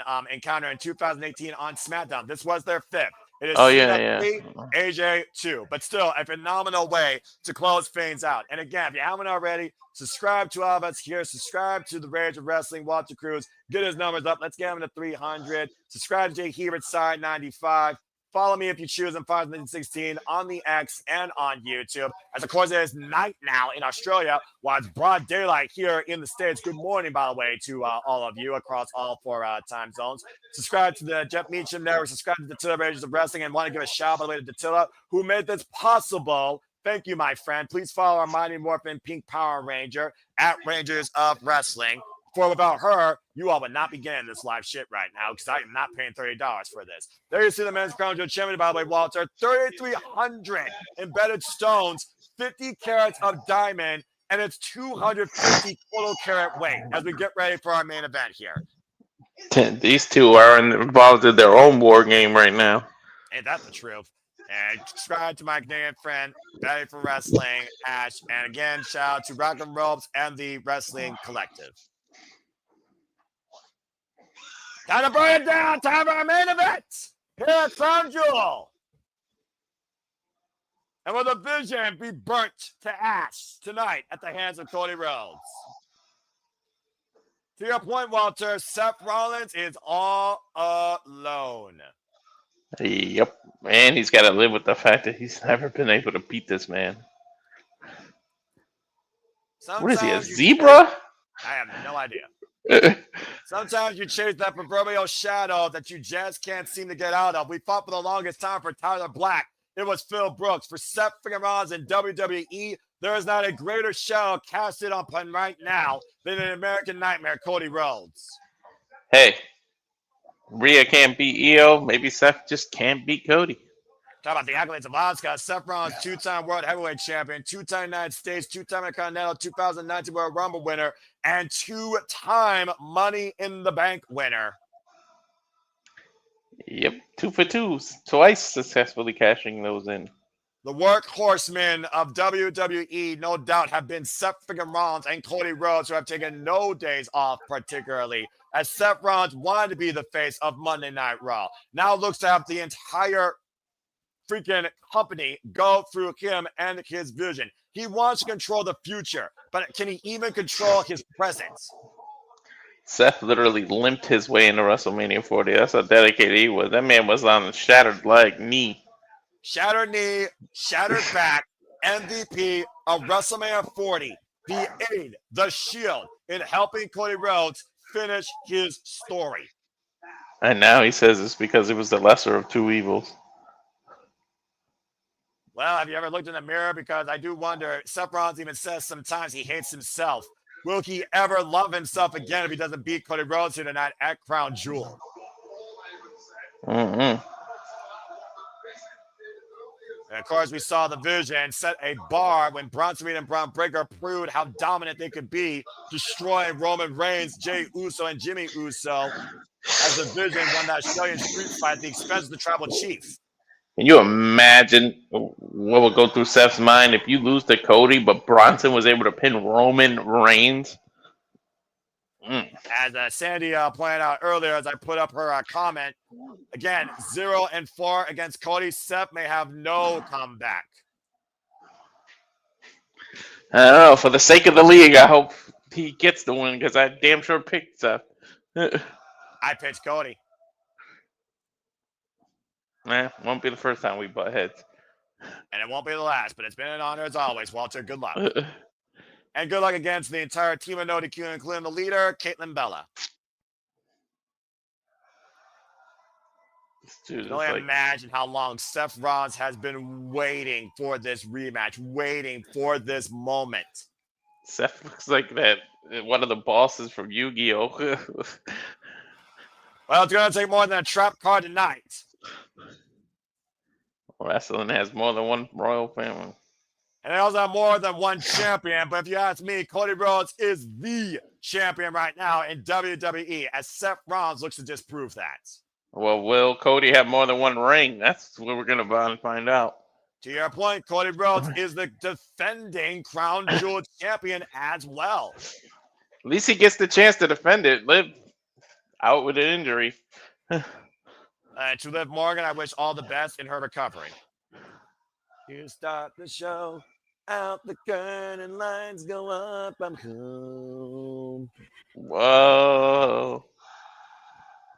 The American Nightmare, Cody Rhodes, now a two-time WWE Undisputed Champion, beating John Cena at SummerSlam, who beat Roman Reigns to finish his story back at WrestleMania 40 last year in April, thanks to the aid, no denying that, of Seth freaking Rollins. Calls himself the quarterback for a reason. 2024 Crown Jewel champion, 2025 King of the Ring winner, a two-time Royal Rumble winner, two-time Intercontinental champion, and as I said earlier, two-time undisputed WWE champion. Dude, look how similar the accolades between both of them are. You saw the accolades that Seth had, and look at Cody. They're so similar. Here's the difference, though, Walter. Seth Rollins did it all in WWE. Cody Rhodes needed to find himself before he came back home to finish his story. He went on a journey to become from undesirable to undeniable to absolutely fucking undisputed. Why Seth Rollins believes the vision right now cannot be altered. But his vision's been nothing but less than clear with Cody Rhodes across the ring with him. He had to leave his old self in the dust and become reborn, rebirthed, and he found himself. Architect Seth Rollins, reclaim, rebuilt. The animosity etched all over Seth Rollins' face with the task at hand and the importance not only of this match, but of his vision. Let's get ready for Alicia Terra to go down to our main event introductions. Let's head up to the ring. Cody knows what wearing that title feels like. Ain't that the truth?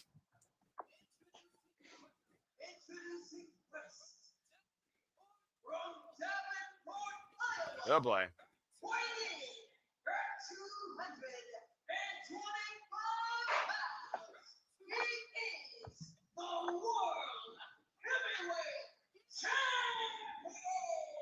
Oh boy.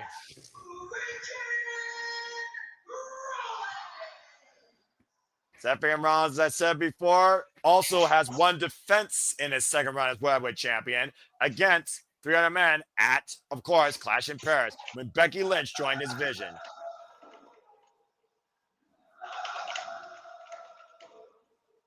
Meanwhile,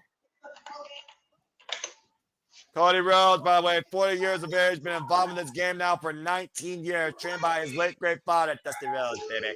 Al Snow and Ray Lloyd are two-time undisputed WWE champion and reigning and defending men's Crown Jewel champion. Been champion now for 69 days during this run.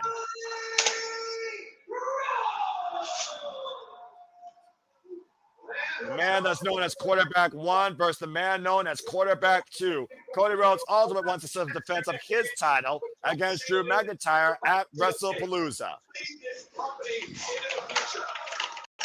This is all about who leads the future of WWE, who is truly the MVP. Of course, for the men's Crown Jewel Championship. His vision's on the line for Cody Rhodes. His spot as captain is on the line.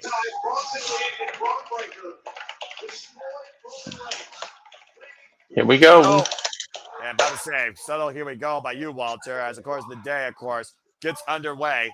And this, our main event, is about to get underway. The mood is set. The field is set. It's a one-on-one match for the men's Crown Jewel Championship. Once Seth Rollins knows that bell rings, there is no turning back. It could be do or die for him and his vision. Mm-hmm. Cody Rhodes heading tonight into his 2,115th 15th match. As a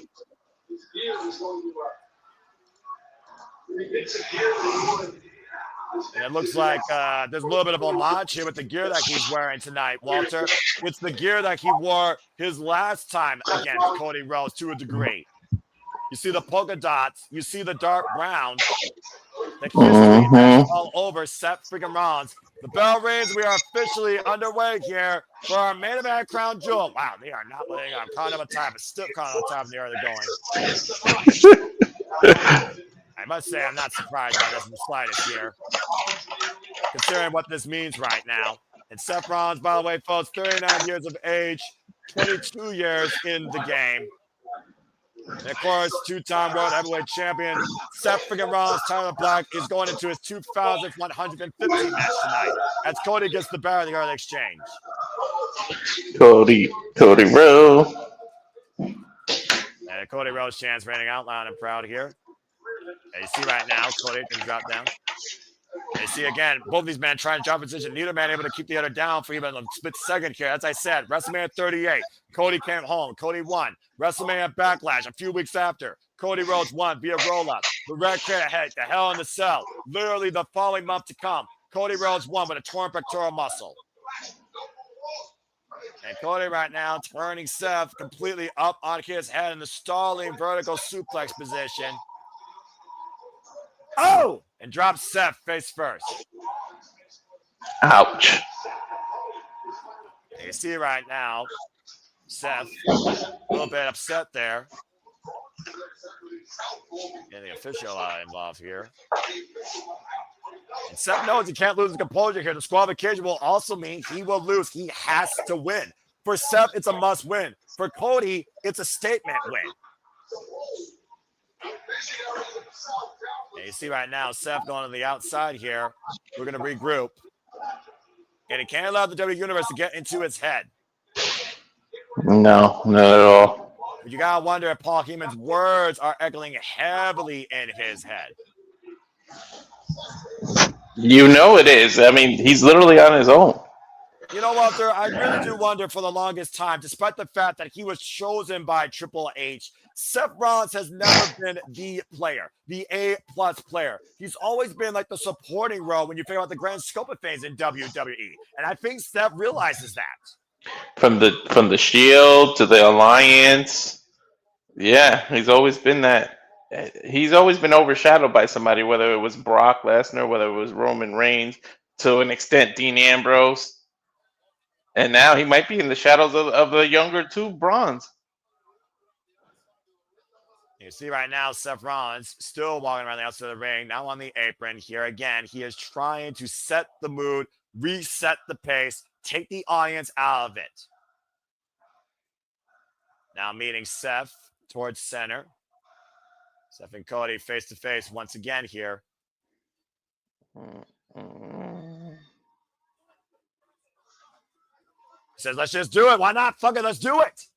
Quit talking about it. Don't think about it. Just do it. You know? Shut up this shit.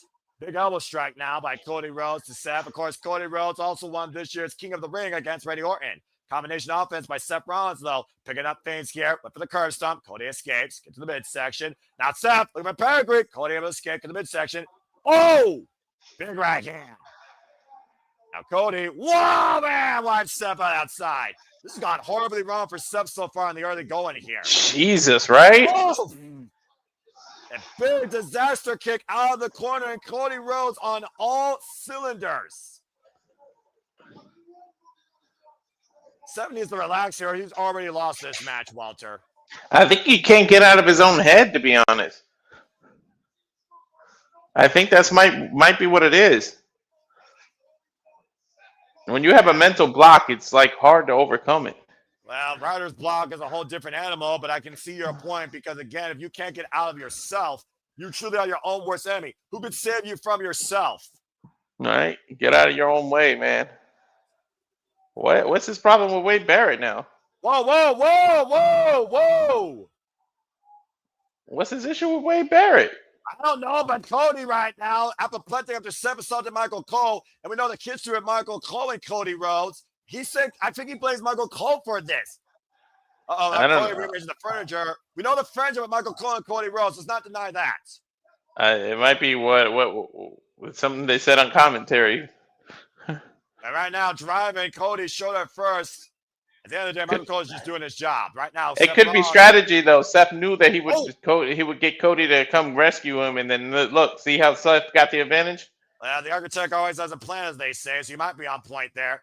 And dropping Cody Rhodes right now, hanging him across the barricade. Oh, I thought it was going to straight DDT. What the hell is he going to stomp him? No way. Come on now. No way. This is reckless. But again, how bad is Cody Rhodes in Seth's? And oh, man! Double stomp to the shoulder blades, to your point. Wow. Down to the floor. We talk about the shoulder issues that Cody Rhodes had before. Beat Seth with a torn pectoral. Right pectoral cover. 1 count. Of course, torn pectoral never fully is the same again. At the other point, Dave Walter, Seth is desperate. Backdraft suplex cover and a 1 count. Yeah, he definitely is. Desperation makes men do crazy things, I suppose.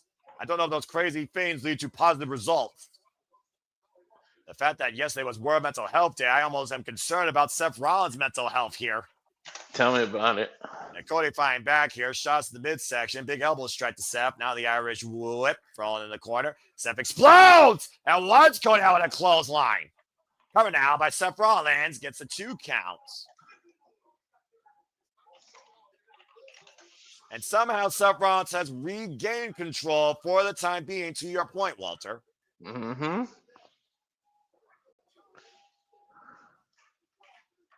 And right now, trying to neutralize Cody Rhodes, trying to maybe exploit past injuries if possible. Seth scouting Cody. Gets to the midsection. And Cody again. Caught the pedigree. Double leg takedown, though. I might turn him around for the figure 4. Seth able to scout it. Counters, gets in the midsection by Seth again. Now Seth hooking up Cody. Lands on his feet, though. And Cody up the rope. And Cody powerbomb! Covered by Seth! And a kick out. That was great scouting by Seth there. And Seth again, though, getting a full of himself. Took the replay here, Walter. Whoo! With a springboard, I think Cody cover possibly, and Seth countered into a powerbomb. Again, Seth has to remain composed. Screw staying in control. You have to remain composed. You can't put your hands on an official. Mm-hmm. And again, we talk about being amongst the best, but being the best of the best, the pressure that comes with that to constantly prove that to yourself and to everybody else. I think that's what Seth's feeling here tonight. Whoo! Oh, God. After extending that shoulder and the arm. Again, the ego, the fragile ego of Seth freaking Rollins might be beyond repair if Seth loses to Cody tonight. Now bringing Cody back towards center and working the other arm this time. Oh, God. And right now, Cody might have a stinger effect as he falls to the apron. At least he can't get involved in the decision there. There's a Cheshire Cat smile on Seth freaking Rollins' face, etched all over him. Mm-hmm. You think about the greatest quarterbacks in football, to put it in sports terms, though. How many people want to be that guy versus this guy? What team wants to be the one to hold the Super Bowl? Mm-hmm. What team's been holding out to get to the Super Bowl and have been unable to? And right now, shot to the kidneys there by Seth Rollins to Cody Rhodes. There are teams that have never been to the Super Bowl. There are teams that haven't been there in over 30 years, like the Cowboys. Oh! Big net breaker by Seth Rollins to Cody Rhodes.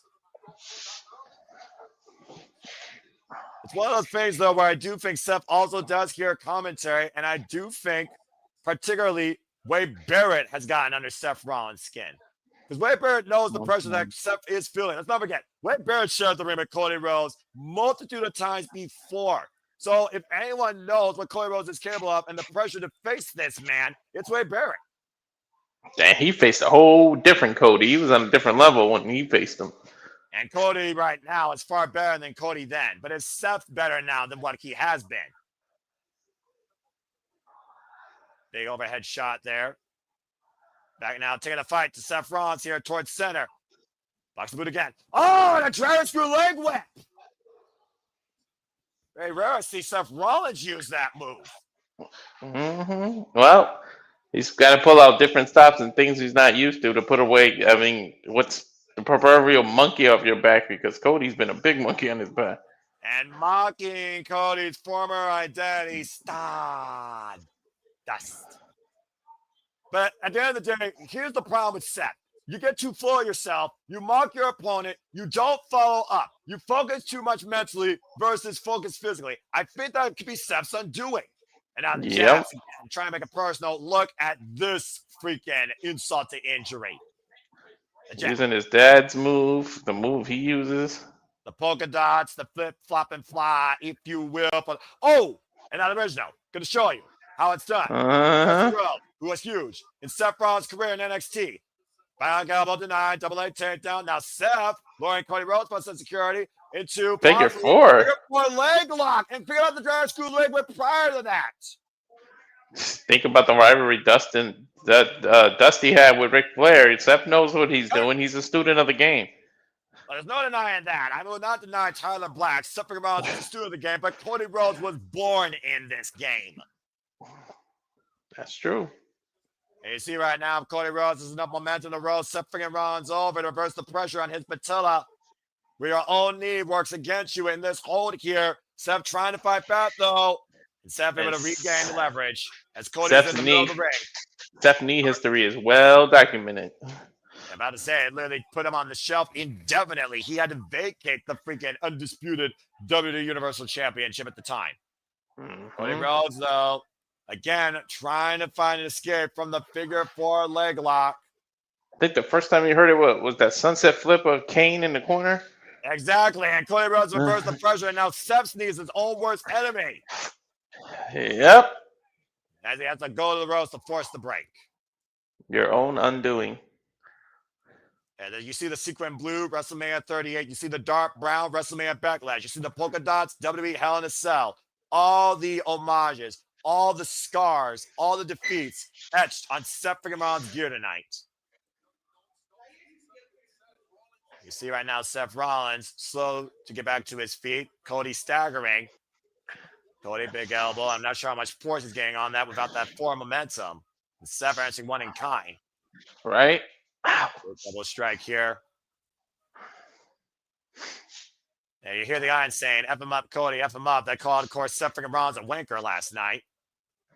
Big right hand by Cody Rhodes, staggering Seth Rollins. This is the Royal Rumble, though. And Central first cuts the top rope. That was hilarious last night, by the way. Oh, about to say. Big up kick, though. And Cody, what the hell? What's he doing? Oh. Unprettier? Probably a vertebra breaker. Wow. You don't see this move too often in WWE. No. And it's still going to be a lot of trouble here. Oh. This is vertebra breaker. Yo, you don't see that. Yeah, Boatman down to your point. Watch the way that Seth slides on his tailbone. Uh-huh. And Cody couldn't even follow that up with a pin right now. Again, it's for the Men's Crown Jewel Championship. Second ever Men's Crown Jewel Champion. Cody Rhodes, the inaugural champion. Coming in here as the defending champion. Looking to make it only 2 years in a row, but 4-0 against Seth freaking Rollins. In all honesty, that last second slide might have saved Seth. Cody blocks the shot. Now Cody fast off the ropes again. Runs through Seth. Because he could have landed on his neck. Exactly. Watch out! Big power slam. And once again, Seth Rollins might spiral into his own misfortune. Disaster get connects. Sense of urgency now for Seth to find a way to bounce back here and make a comeback as Cody with the jabs, looking for a flip, flop, and fly. Bionic elbow. Not denied this time. Yeah, but Seth goes to the outside of the ring. Now Cody looking to follow up again. Topic on Cena. Driving Seth into the barricade. How often do you see him dive? Quite a bit, actually. And Cody Rhodes, with all the momentum in the world, has come to a complete standstill on the outside of the ring as Seth is down. But again, the only way this ends is count out, pinfall, or submission. And I don't think either man's looking for a count out. Yeah, usually Seth tries to take a cheap way out, but I think this match means too much to him. Off the second. Cutter! Put by Rhodes, 2 in a row! Kick out! Whoa, nice. Oof.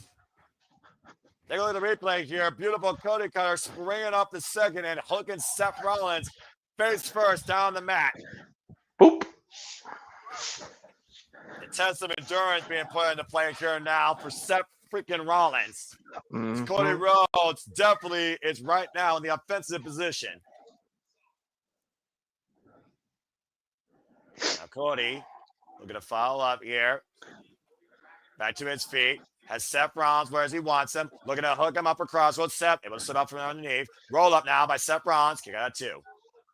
Swing and a miss. And Seth catching Cody. It's a Gurry.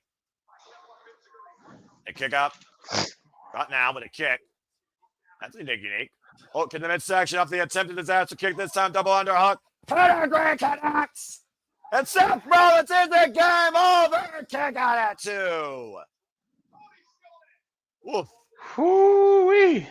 And nod to not only the man that pits segment rounds as the future, but to Cody Rhodes, fair professional wrestler, Paul Levesque Triple H pedigree in the middle of the ring.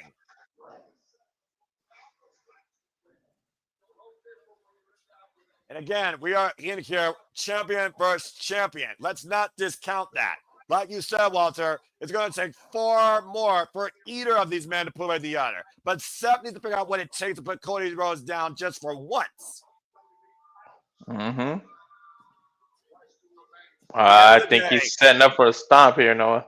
At the end of the day, who controls the future of WWE? Who's the captain? Now Cody back to his feet, hooking up Seth. Look for the curse stomp. Got denied. Cole denied. Now Seth. Crowd throws to Cody. Cover by Rollins to win and kick out. Turnabout's fair play. Woof. Seth Rollins trying to take a page out of Cody Rhodes' playbook. I mean, if your own can't do it, maybe your opponents can. Didn't do it there. You know he's frustrated.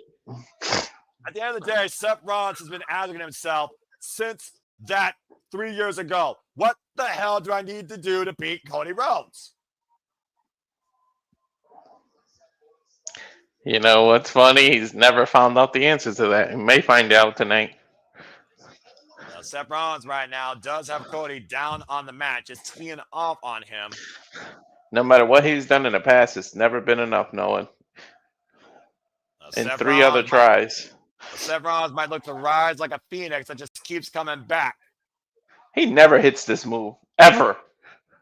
Now, sometimes you just got to go for it and hope it hits finally. To your point, able to scout it though as Cody gets out of the way. Wait a miss. And Cody out the corner. Oh, man. Missed the avalanche. Cody cut and crashed in the mat. Seth able to scout it. Double underhook again. Pedigree connects. And Seth now going for the cover follow. Curb stomp. Is it enough? Seth with the cover. Kick out. How the hell did he kick out of a pedigree stomp combo? Again, what the hell does Seth need to do? I don't know, Walter. Not to mention, Cody crashed on the mat out of the corner off that failed avalanche attempted Cody cutter. All jokes aside, though, when's the last time you see Seth Rollins actually hit that move? CM Punk clash in Paris thanks to Becky Lynch. Oh, yeah, that's right. Arguing with the official, at the end of the day, the only one he has to argue with is himself. He's got to figure out what he needs to do here. Before that, when's the last time you... I don't have an answer. Wait. Seth. You know there's disqualifications in this match, right, Seth? That's a heavy title. I'm about to say that'd be a more blunt force trauma to the head than the freaking championship. Wait a minute. What is Seth thinking here? The ring? I think he's gonna punch him with the ring. Oh no, the watch. That's symbolism with that watch. Is that watch that Cody gave him that he never wore? That's exactly it.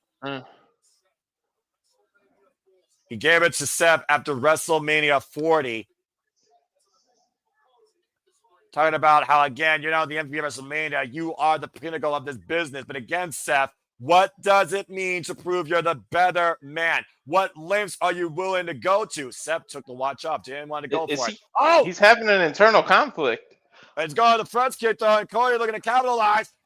It's Cody Cutter! And Cody hooking up Seth. Watch Rhodes! Covered by Cody to win. Seth kicks out at 2.5. He better not have won, though. The latest of kickoffs by Seth Rollins with a moment of reflection in clarity, improvement. He's the better man. Fairly, almost cost him. When have you ever seen Seth, actually hesitate like that? He literally had a conflict with himself. Well, at the end of the day, it's more than a match, Walter. It's Seth proving that he's the future. He has to prove it to himself. And now I wonder if Cody's starting to doubt himself at any point of this match at all right now. Right? What does it take to get the job done here when you pull out your greatest tricks, S rank? That's true. I don't know what it's going to take. What the hell is Cody going for? It's very rare we see Cody Rhodes go to the top rope, and Seth Rollins right now is getting back to his feet. Cody may be unaware of what's happening. Seth, taking the base off from Cody Rhodes, perching him on the top turnbuckle. I think he was in a moonsault position. Funny shot to the back of the spine as Cody Rhodes hung in the proverbial tree of woe. Now Cody right now just being teed off against Seth Rollins, just stomping away at him in the corner. Again, only has a 5 count though. Seth, again, cannot lose his composure. And right back on the attack. An official warning him, admonishing him, though he only has till 5, and he can't continually do that. Seth is frustrated with a capital F. And again, you got to shut out the noise. You got to shut out that doubt, that disbelief in your head. What is he looking at? And is he about to coast to coast? There is no way. There is no freaking way. What the hell? Is he trying to coast to coast? Rollins apparently looking to pull out more stops than I fought here tonight. Rollins now to the top rope, almost lost his footing. They're in Australia. From the east to the west. Oh my God! Coast to coast, diving headbutt connects. Well, they literally went coast to coast, going all the way to Australia. That was a diving headbutt, by the way, not a fucking drop kick. Now Rollins trying him away from the ropes, hook the leg, and Cody kicks out at 2. I think I think he hurt his arm, Seth. And again, the slow fall to the cover might have been Cody Rhodes seeming Grizzly was pulling away from the ropes. Take a look at this again, Walter. Yeah, I want to see if his arm popped out of the socket or something, because he's holding his shoulder bad. Oh, God. Yeah, about to say, I'm not sure to say. I don't see a bulge, but I saw a freaking headbutt hit Cody Rhodes' heart. Well, he's using his arm, so it can't be that bad. And Rhodes now somehow trying to find his way to his footing with the ropes. Again, the moment that Seth had to drag him away from the ropes, I think was the reason that Cody survived. One arm is kind of dead. It's just dangling. About to say, he there may we go. hurt it a little bit to a degree. Maybe, again, some stinger effect in play. And Cody perched on the top turnbuckle by Seth this time. And the top turnbuckle, Seth looking for some big offense here. Might be looking for that giant superplex Falcon Arrow takeover out of the corner. Still shaking out that left arm, by the way, to your point. Mm-hmm. And then he's going to go for a superplex. Are you crazy? I sense disaster. And Seth Rollins right now. Cody fighting back, though. Cody, the dominant position. And that's what Cody's doing, creating separation. Takes Seth down as Cody tries to find his footing now. Again, on the second turnbuckle pad is Cody. Seth, though, springing up like a cat to the top rope. Got Cody cooked, possibly. Uh-oh. Big risk here. Spanish fly? Seth hooks Cody up on the top rope. With Spanish fly connects. Yo, Seth never does that. Avalanche Spanish fly. Rock bottom. Covered by Seth on Cody. Kick out 2.5. Did he just see the Ushig or Ushig? What the? That was a rock bottom, dude. That was a Uranagi. Yo, Seth is like pulling out everything. Well, again, what do you need to do to beat Cody Rhodes? I look at this match, some of the G1 Climax 32, where Will Ospreay trying to beat Kazuchika Okada, pulling out some of the greatest moves from Okada's greatest rivals. Dude, Remember, Cody told The Rock, go fuck yourself in the Elimination Chamber. He didn't sell his soul. Yeah, and he just used the rock bottom against him. And Seth Rollins right now with a moment to reflect and regroup and reset, unable to put Cody Rhodes away as this match continues. Doubt is creeping into Seth bad. Again, and right now Seth Rollins is eyeing Cody Rhodes, who is literally crawling towards Seth on his knees. Could he be one stomp away, Noah? Well, it could be a stomp that sends Cody to hell. Is he trying to avalanche stomp him? Oh, and Cody, whatever he was doing, denies Seth Rollins the ascent. I think he was going for an avalanche stomp. That's a good way to blow your knee out. Yeah. Again, That shoulder is really bothering Seth. It really is. And the wear and tear of Seth freaking Rollins in being the guy 24/7, 365. I think it's finally catching up to bite him in the ass. And right now, Cody, what in the fuck is this? Oh, hell no. Avalanche. Oh, dear God. Oh, dear God. Out of the corner off the top rope. No fucking way. Avalanche crossroads. Oh, it's over. It's over. It's a half of the front leg. Seth kicked out. What the fuck? Yeah, how do you kick out of that, Noah? A crossroads off the top rope. That should have been the end of all ends for Seth freaking Rollins' vision. On a bum shoulder, too. And somehow, referee in perfect position, Seth got the left shoulder up. He lifted the hurt shoulder up off the ground. How was he able to do that, Noah? It goes to show how much he trusts in his vision, how much he wants to bring his vision to fruition, how bad he wants to win this match. Not just for the Men's Crown Jewel Championship, but to beat Cody Rhodes for the first time ever. How hungry, how willing are you for a first versus a consistent? I don't think Seth gives a shit about that Crown Jewel Championship or anything. It's just about his own pride. Cody Rhodes again back to his feet, and Seth staggering here. There's a reason why Cody Rhodes called Seth freaking Rollins quarterback 1B MVP of WrestleMania 40. To your point, 2 straight nights, an hour plus of combat, defending the World Championship unsuccessfully against Drew McIntyre with a bad knee, fighting The Rock and Roman Reigns to help Cody finish his story with a bad back. And still Seth freaking Rollins is back here 1 year later with no stopping in sight, looking to beat Cody Rhodes for the first time ever and claim this Men's Crown Jewel Championship. I mean, last year, literally, Cody and Seth's paths were parallel. And Cody and Seth just teeing off on each other, both men down to the mat. Now the quad kicks by Seth freaking Rollins here. Dude, Seth is literally on one arm. And Cody now going for his own quad kicks, the boots to the forehead of Seth freaking Rollins. Neither of these men are giving an inch to each other. Cody again, looking to hook Seth up, possibly for another crossroads. Seth able to escape. Rollins able to escape to the midsection. Now Cody now. Now Cody. Now looking to hook Seth and Seth. Oh, no. Wait a minute. Come on now, Seth. Don't do this. Cody unaware that Seth has that watch in his hand. Back elbow strike. Now Cody off the ropes.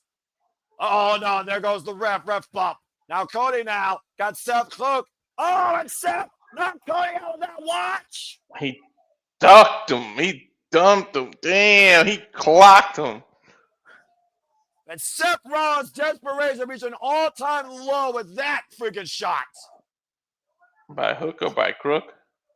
Delivering the death blow with that watch. Cody's time may be up. Cody has no clue where he is right now. Rollins with a stop. Please win, Seth. God dang.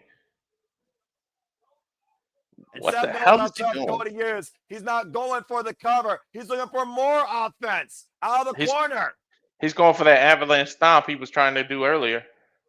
And I see Cody coming too. Seth Rollins eyeing Cody Rhodes from above, Cody from downward, and Seth. Avalanche curb stop! Holy shit. Seth Rollins with the cover. Seth freaking Rollins wins the Men's Crown Jewel Championship. Set on his own. It might have been a watch to help, but Good God. his vision continues. The vision, reeking of desperation tonight, ends in a first-time accomplishment for Seth freaking Rollins. Hook or by crook, you can't deny Seth freaking Rollins has beaten Cody Rhodes for the first time ever tonight and proves that he's the better of him, at least for one night. I don't think Seth even realizes he won. Look, he's like, I won? I won? Well, either way, he now realizes it, and Cody Rhodes might have a busted jawline, to your point. Avalanche curb stomp and a watch to the side of the jaw takes the American Nightmare down, and Cody Rhodes loses the Men's Crown Jewel Championship here tonight. There will be no streak. There are 2 first-time champions, and Seth freaking Rollins is the second ever to do it. That's why he popped his shoulder out of his socket. Yeah, it was never the same after that, but that Avalanche Spanish Fly follow up by Seth freaking Rollins into, that was a rock bottom, dude, straight up. And he kept kicking out. And then how the hell did Seth survive this Avalanche Crossroads out of the corner, top turnbuckle? I will never fucking know. Bro, That and he was wasted no time covering him. It's not like he delayed it. He covered him right after. And to your point, he kicked out with a bad shoulder.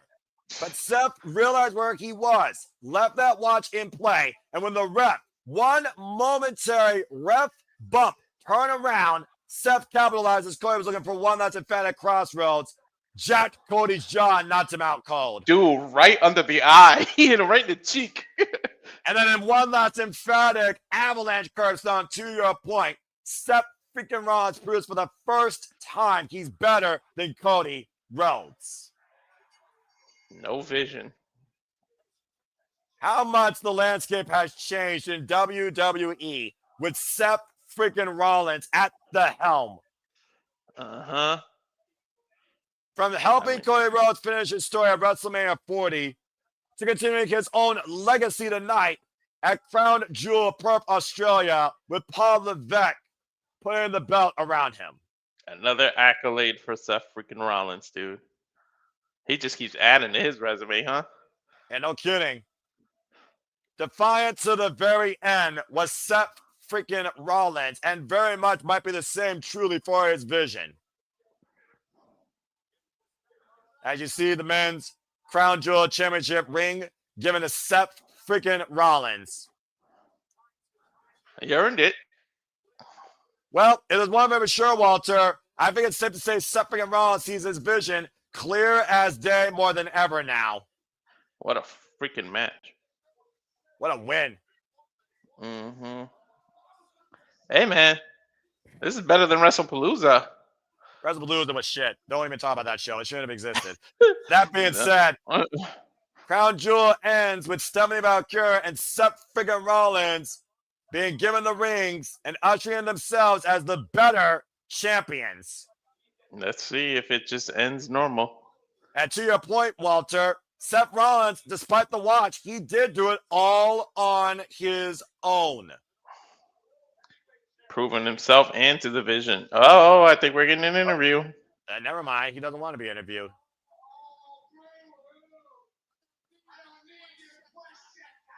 Okay, don't disrespect Captain Kelly. How's it feel to get that monkey off your back? Hey, I said it. Yeah, you did. And he's echoing it. Seth Rollins got that proverbial monkey off his back. There's no denying that. It feels better than any of you could ever imagine. Because some of us dream impossible dreams. And some of us have the fortitude to reach those dreams. But there's only one man who has the vision. I bet you that's what he's going to say. Only one man who reaches higher and highest. Huh. I'm only the greatest of my generation. I prove tonight I'm the greatest of all time. That's right. There's only one, and he is a I visionary. think maybe Brock Lesnar. He is revolutionary. He is Seth freaking Rollins. I might be wrong about Brock Lesnar. Well, I don't know if here comes the pain, but indeed, here is the vision. Seth freaking Rollins, indeed, tonight is the crown jewel of WWE. There's no denying that. If he wasn't confident before, he sure as hell is confident in himself now. And he is beat up. And Paul Heyman, Braun Breaker, Bronson, Rhea, a hell of a night for the vision tonight. That crown jewel as Seth freaking Rollins stands tall at the end of this PLE. So far, where's the little credits? I gotta get your closing pyro display out of play. The celebration is underway as the vision truly continues to come to full fruition, where Seth Rollins continues to dictate and claim the future goes through him. And you see the women's crown jewel champion, Stephanie Vaquer, Raw champions tonight are the crown jewels of WWE. Here tonight in Perth, Australia, we go down under and rise above with Seth Rollins and Stephanie Vaquer, the crown jewels of WWE. For Walter Cruz, I'm Noah Foster. We are super reliable. This has been WWE Crown Jewel, Perth, Australia. Thank you all for tuning in. We'll see you tonight for Saturday Shenanigans and some other watch-along events. Until next time, happy Saturday. Make a positive impact in life. Have a good night. This has been WWE Crown Jewel, Perth, Australia. Your winner, Stephanie Vaquer and Seth freaking Rollins. Walter, cut the fucking feed. Oh, God. With freaking pleasure.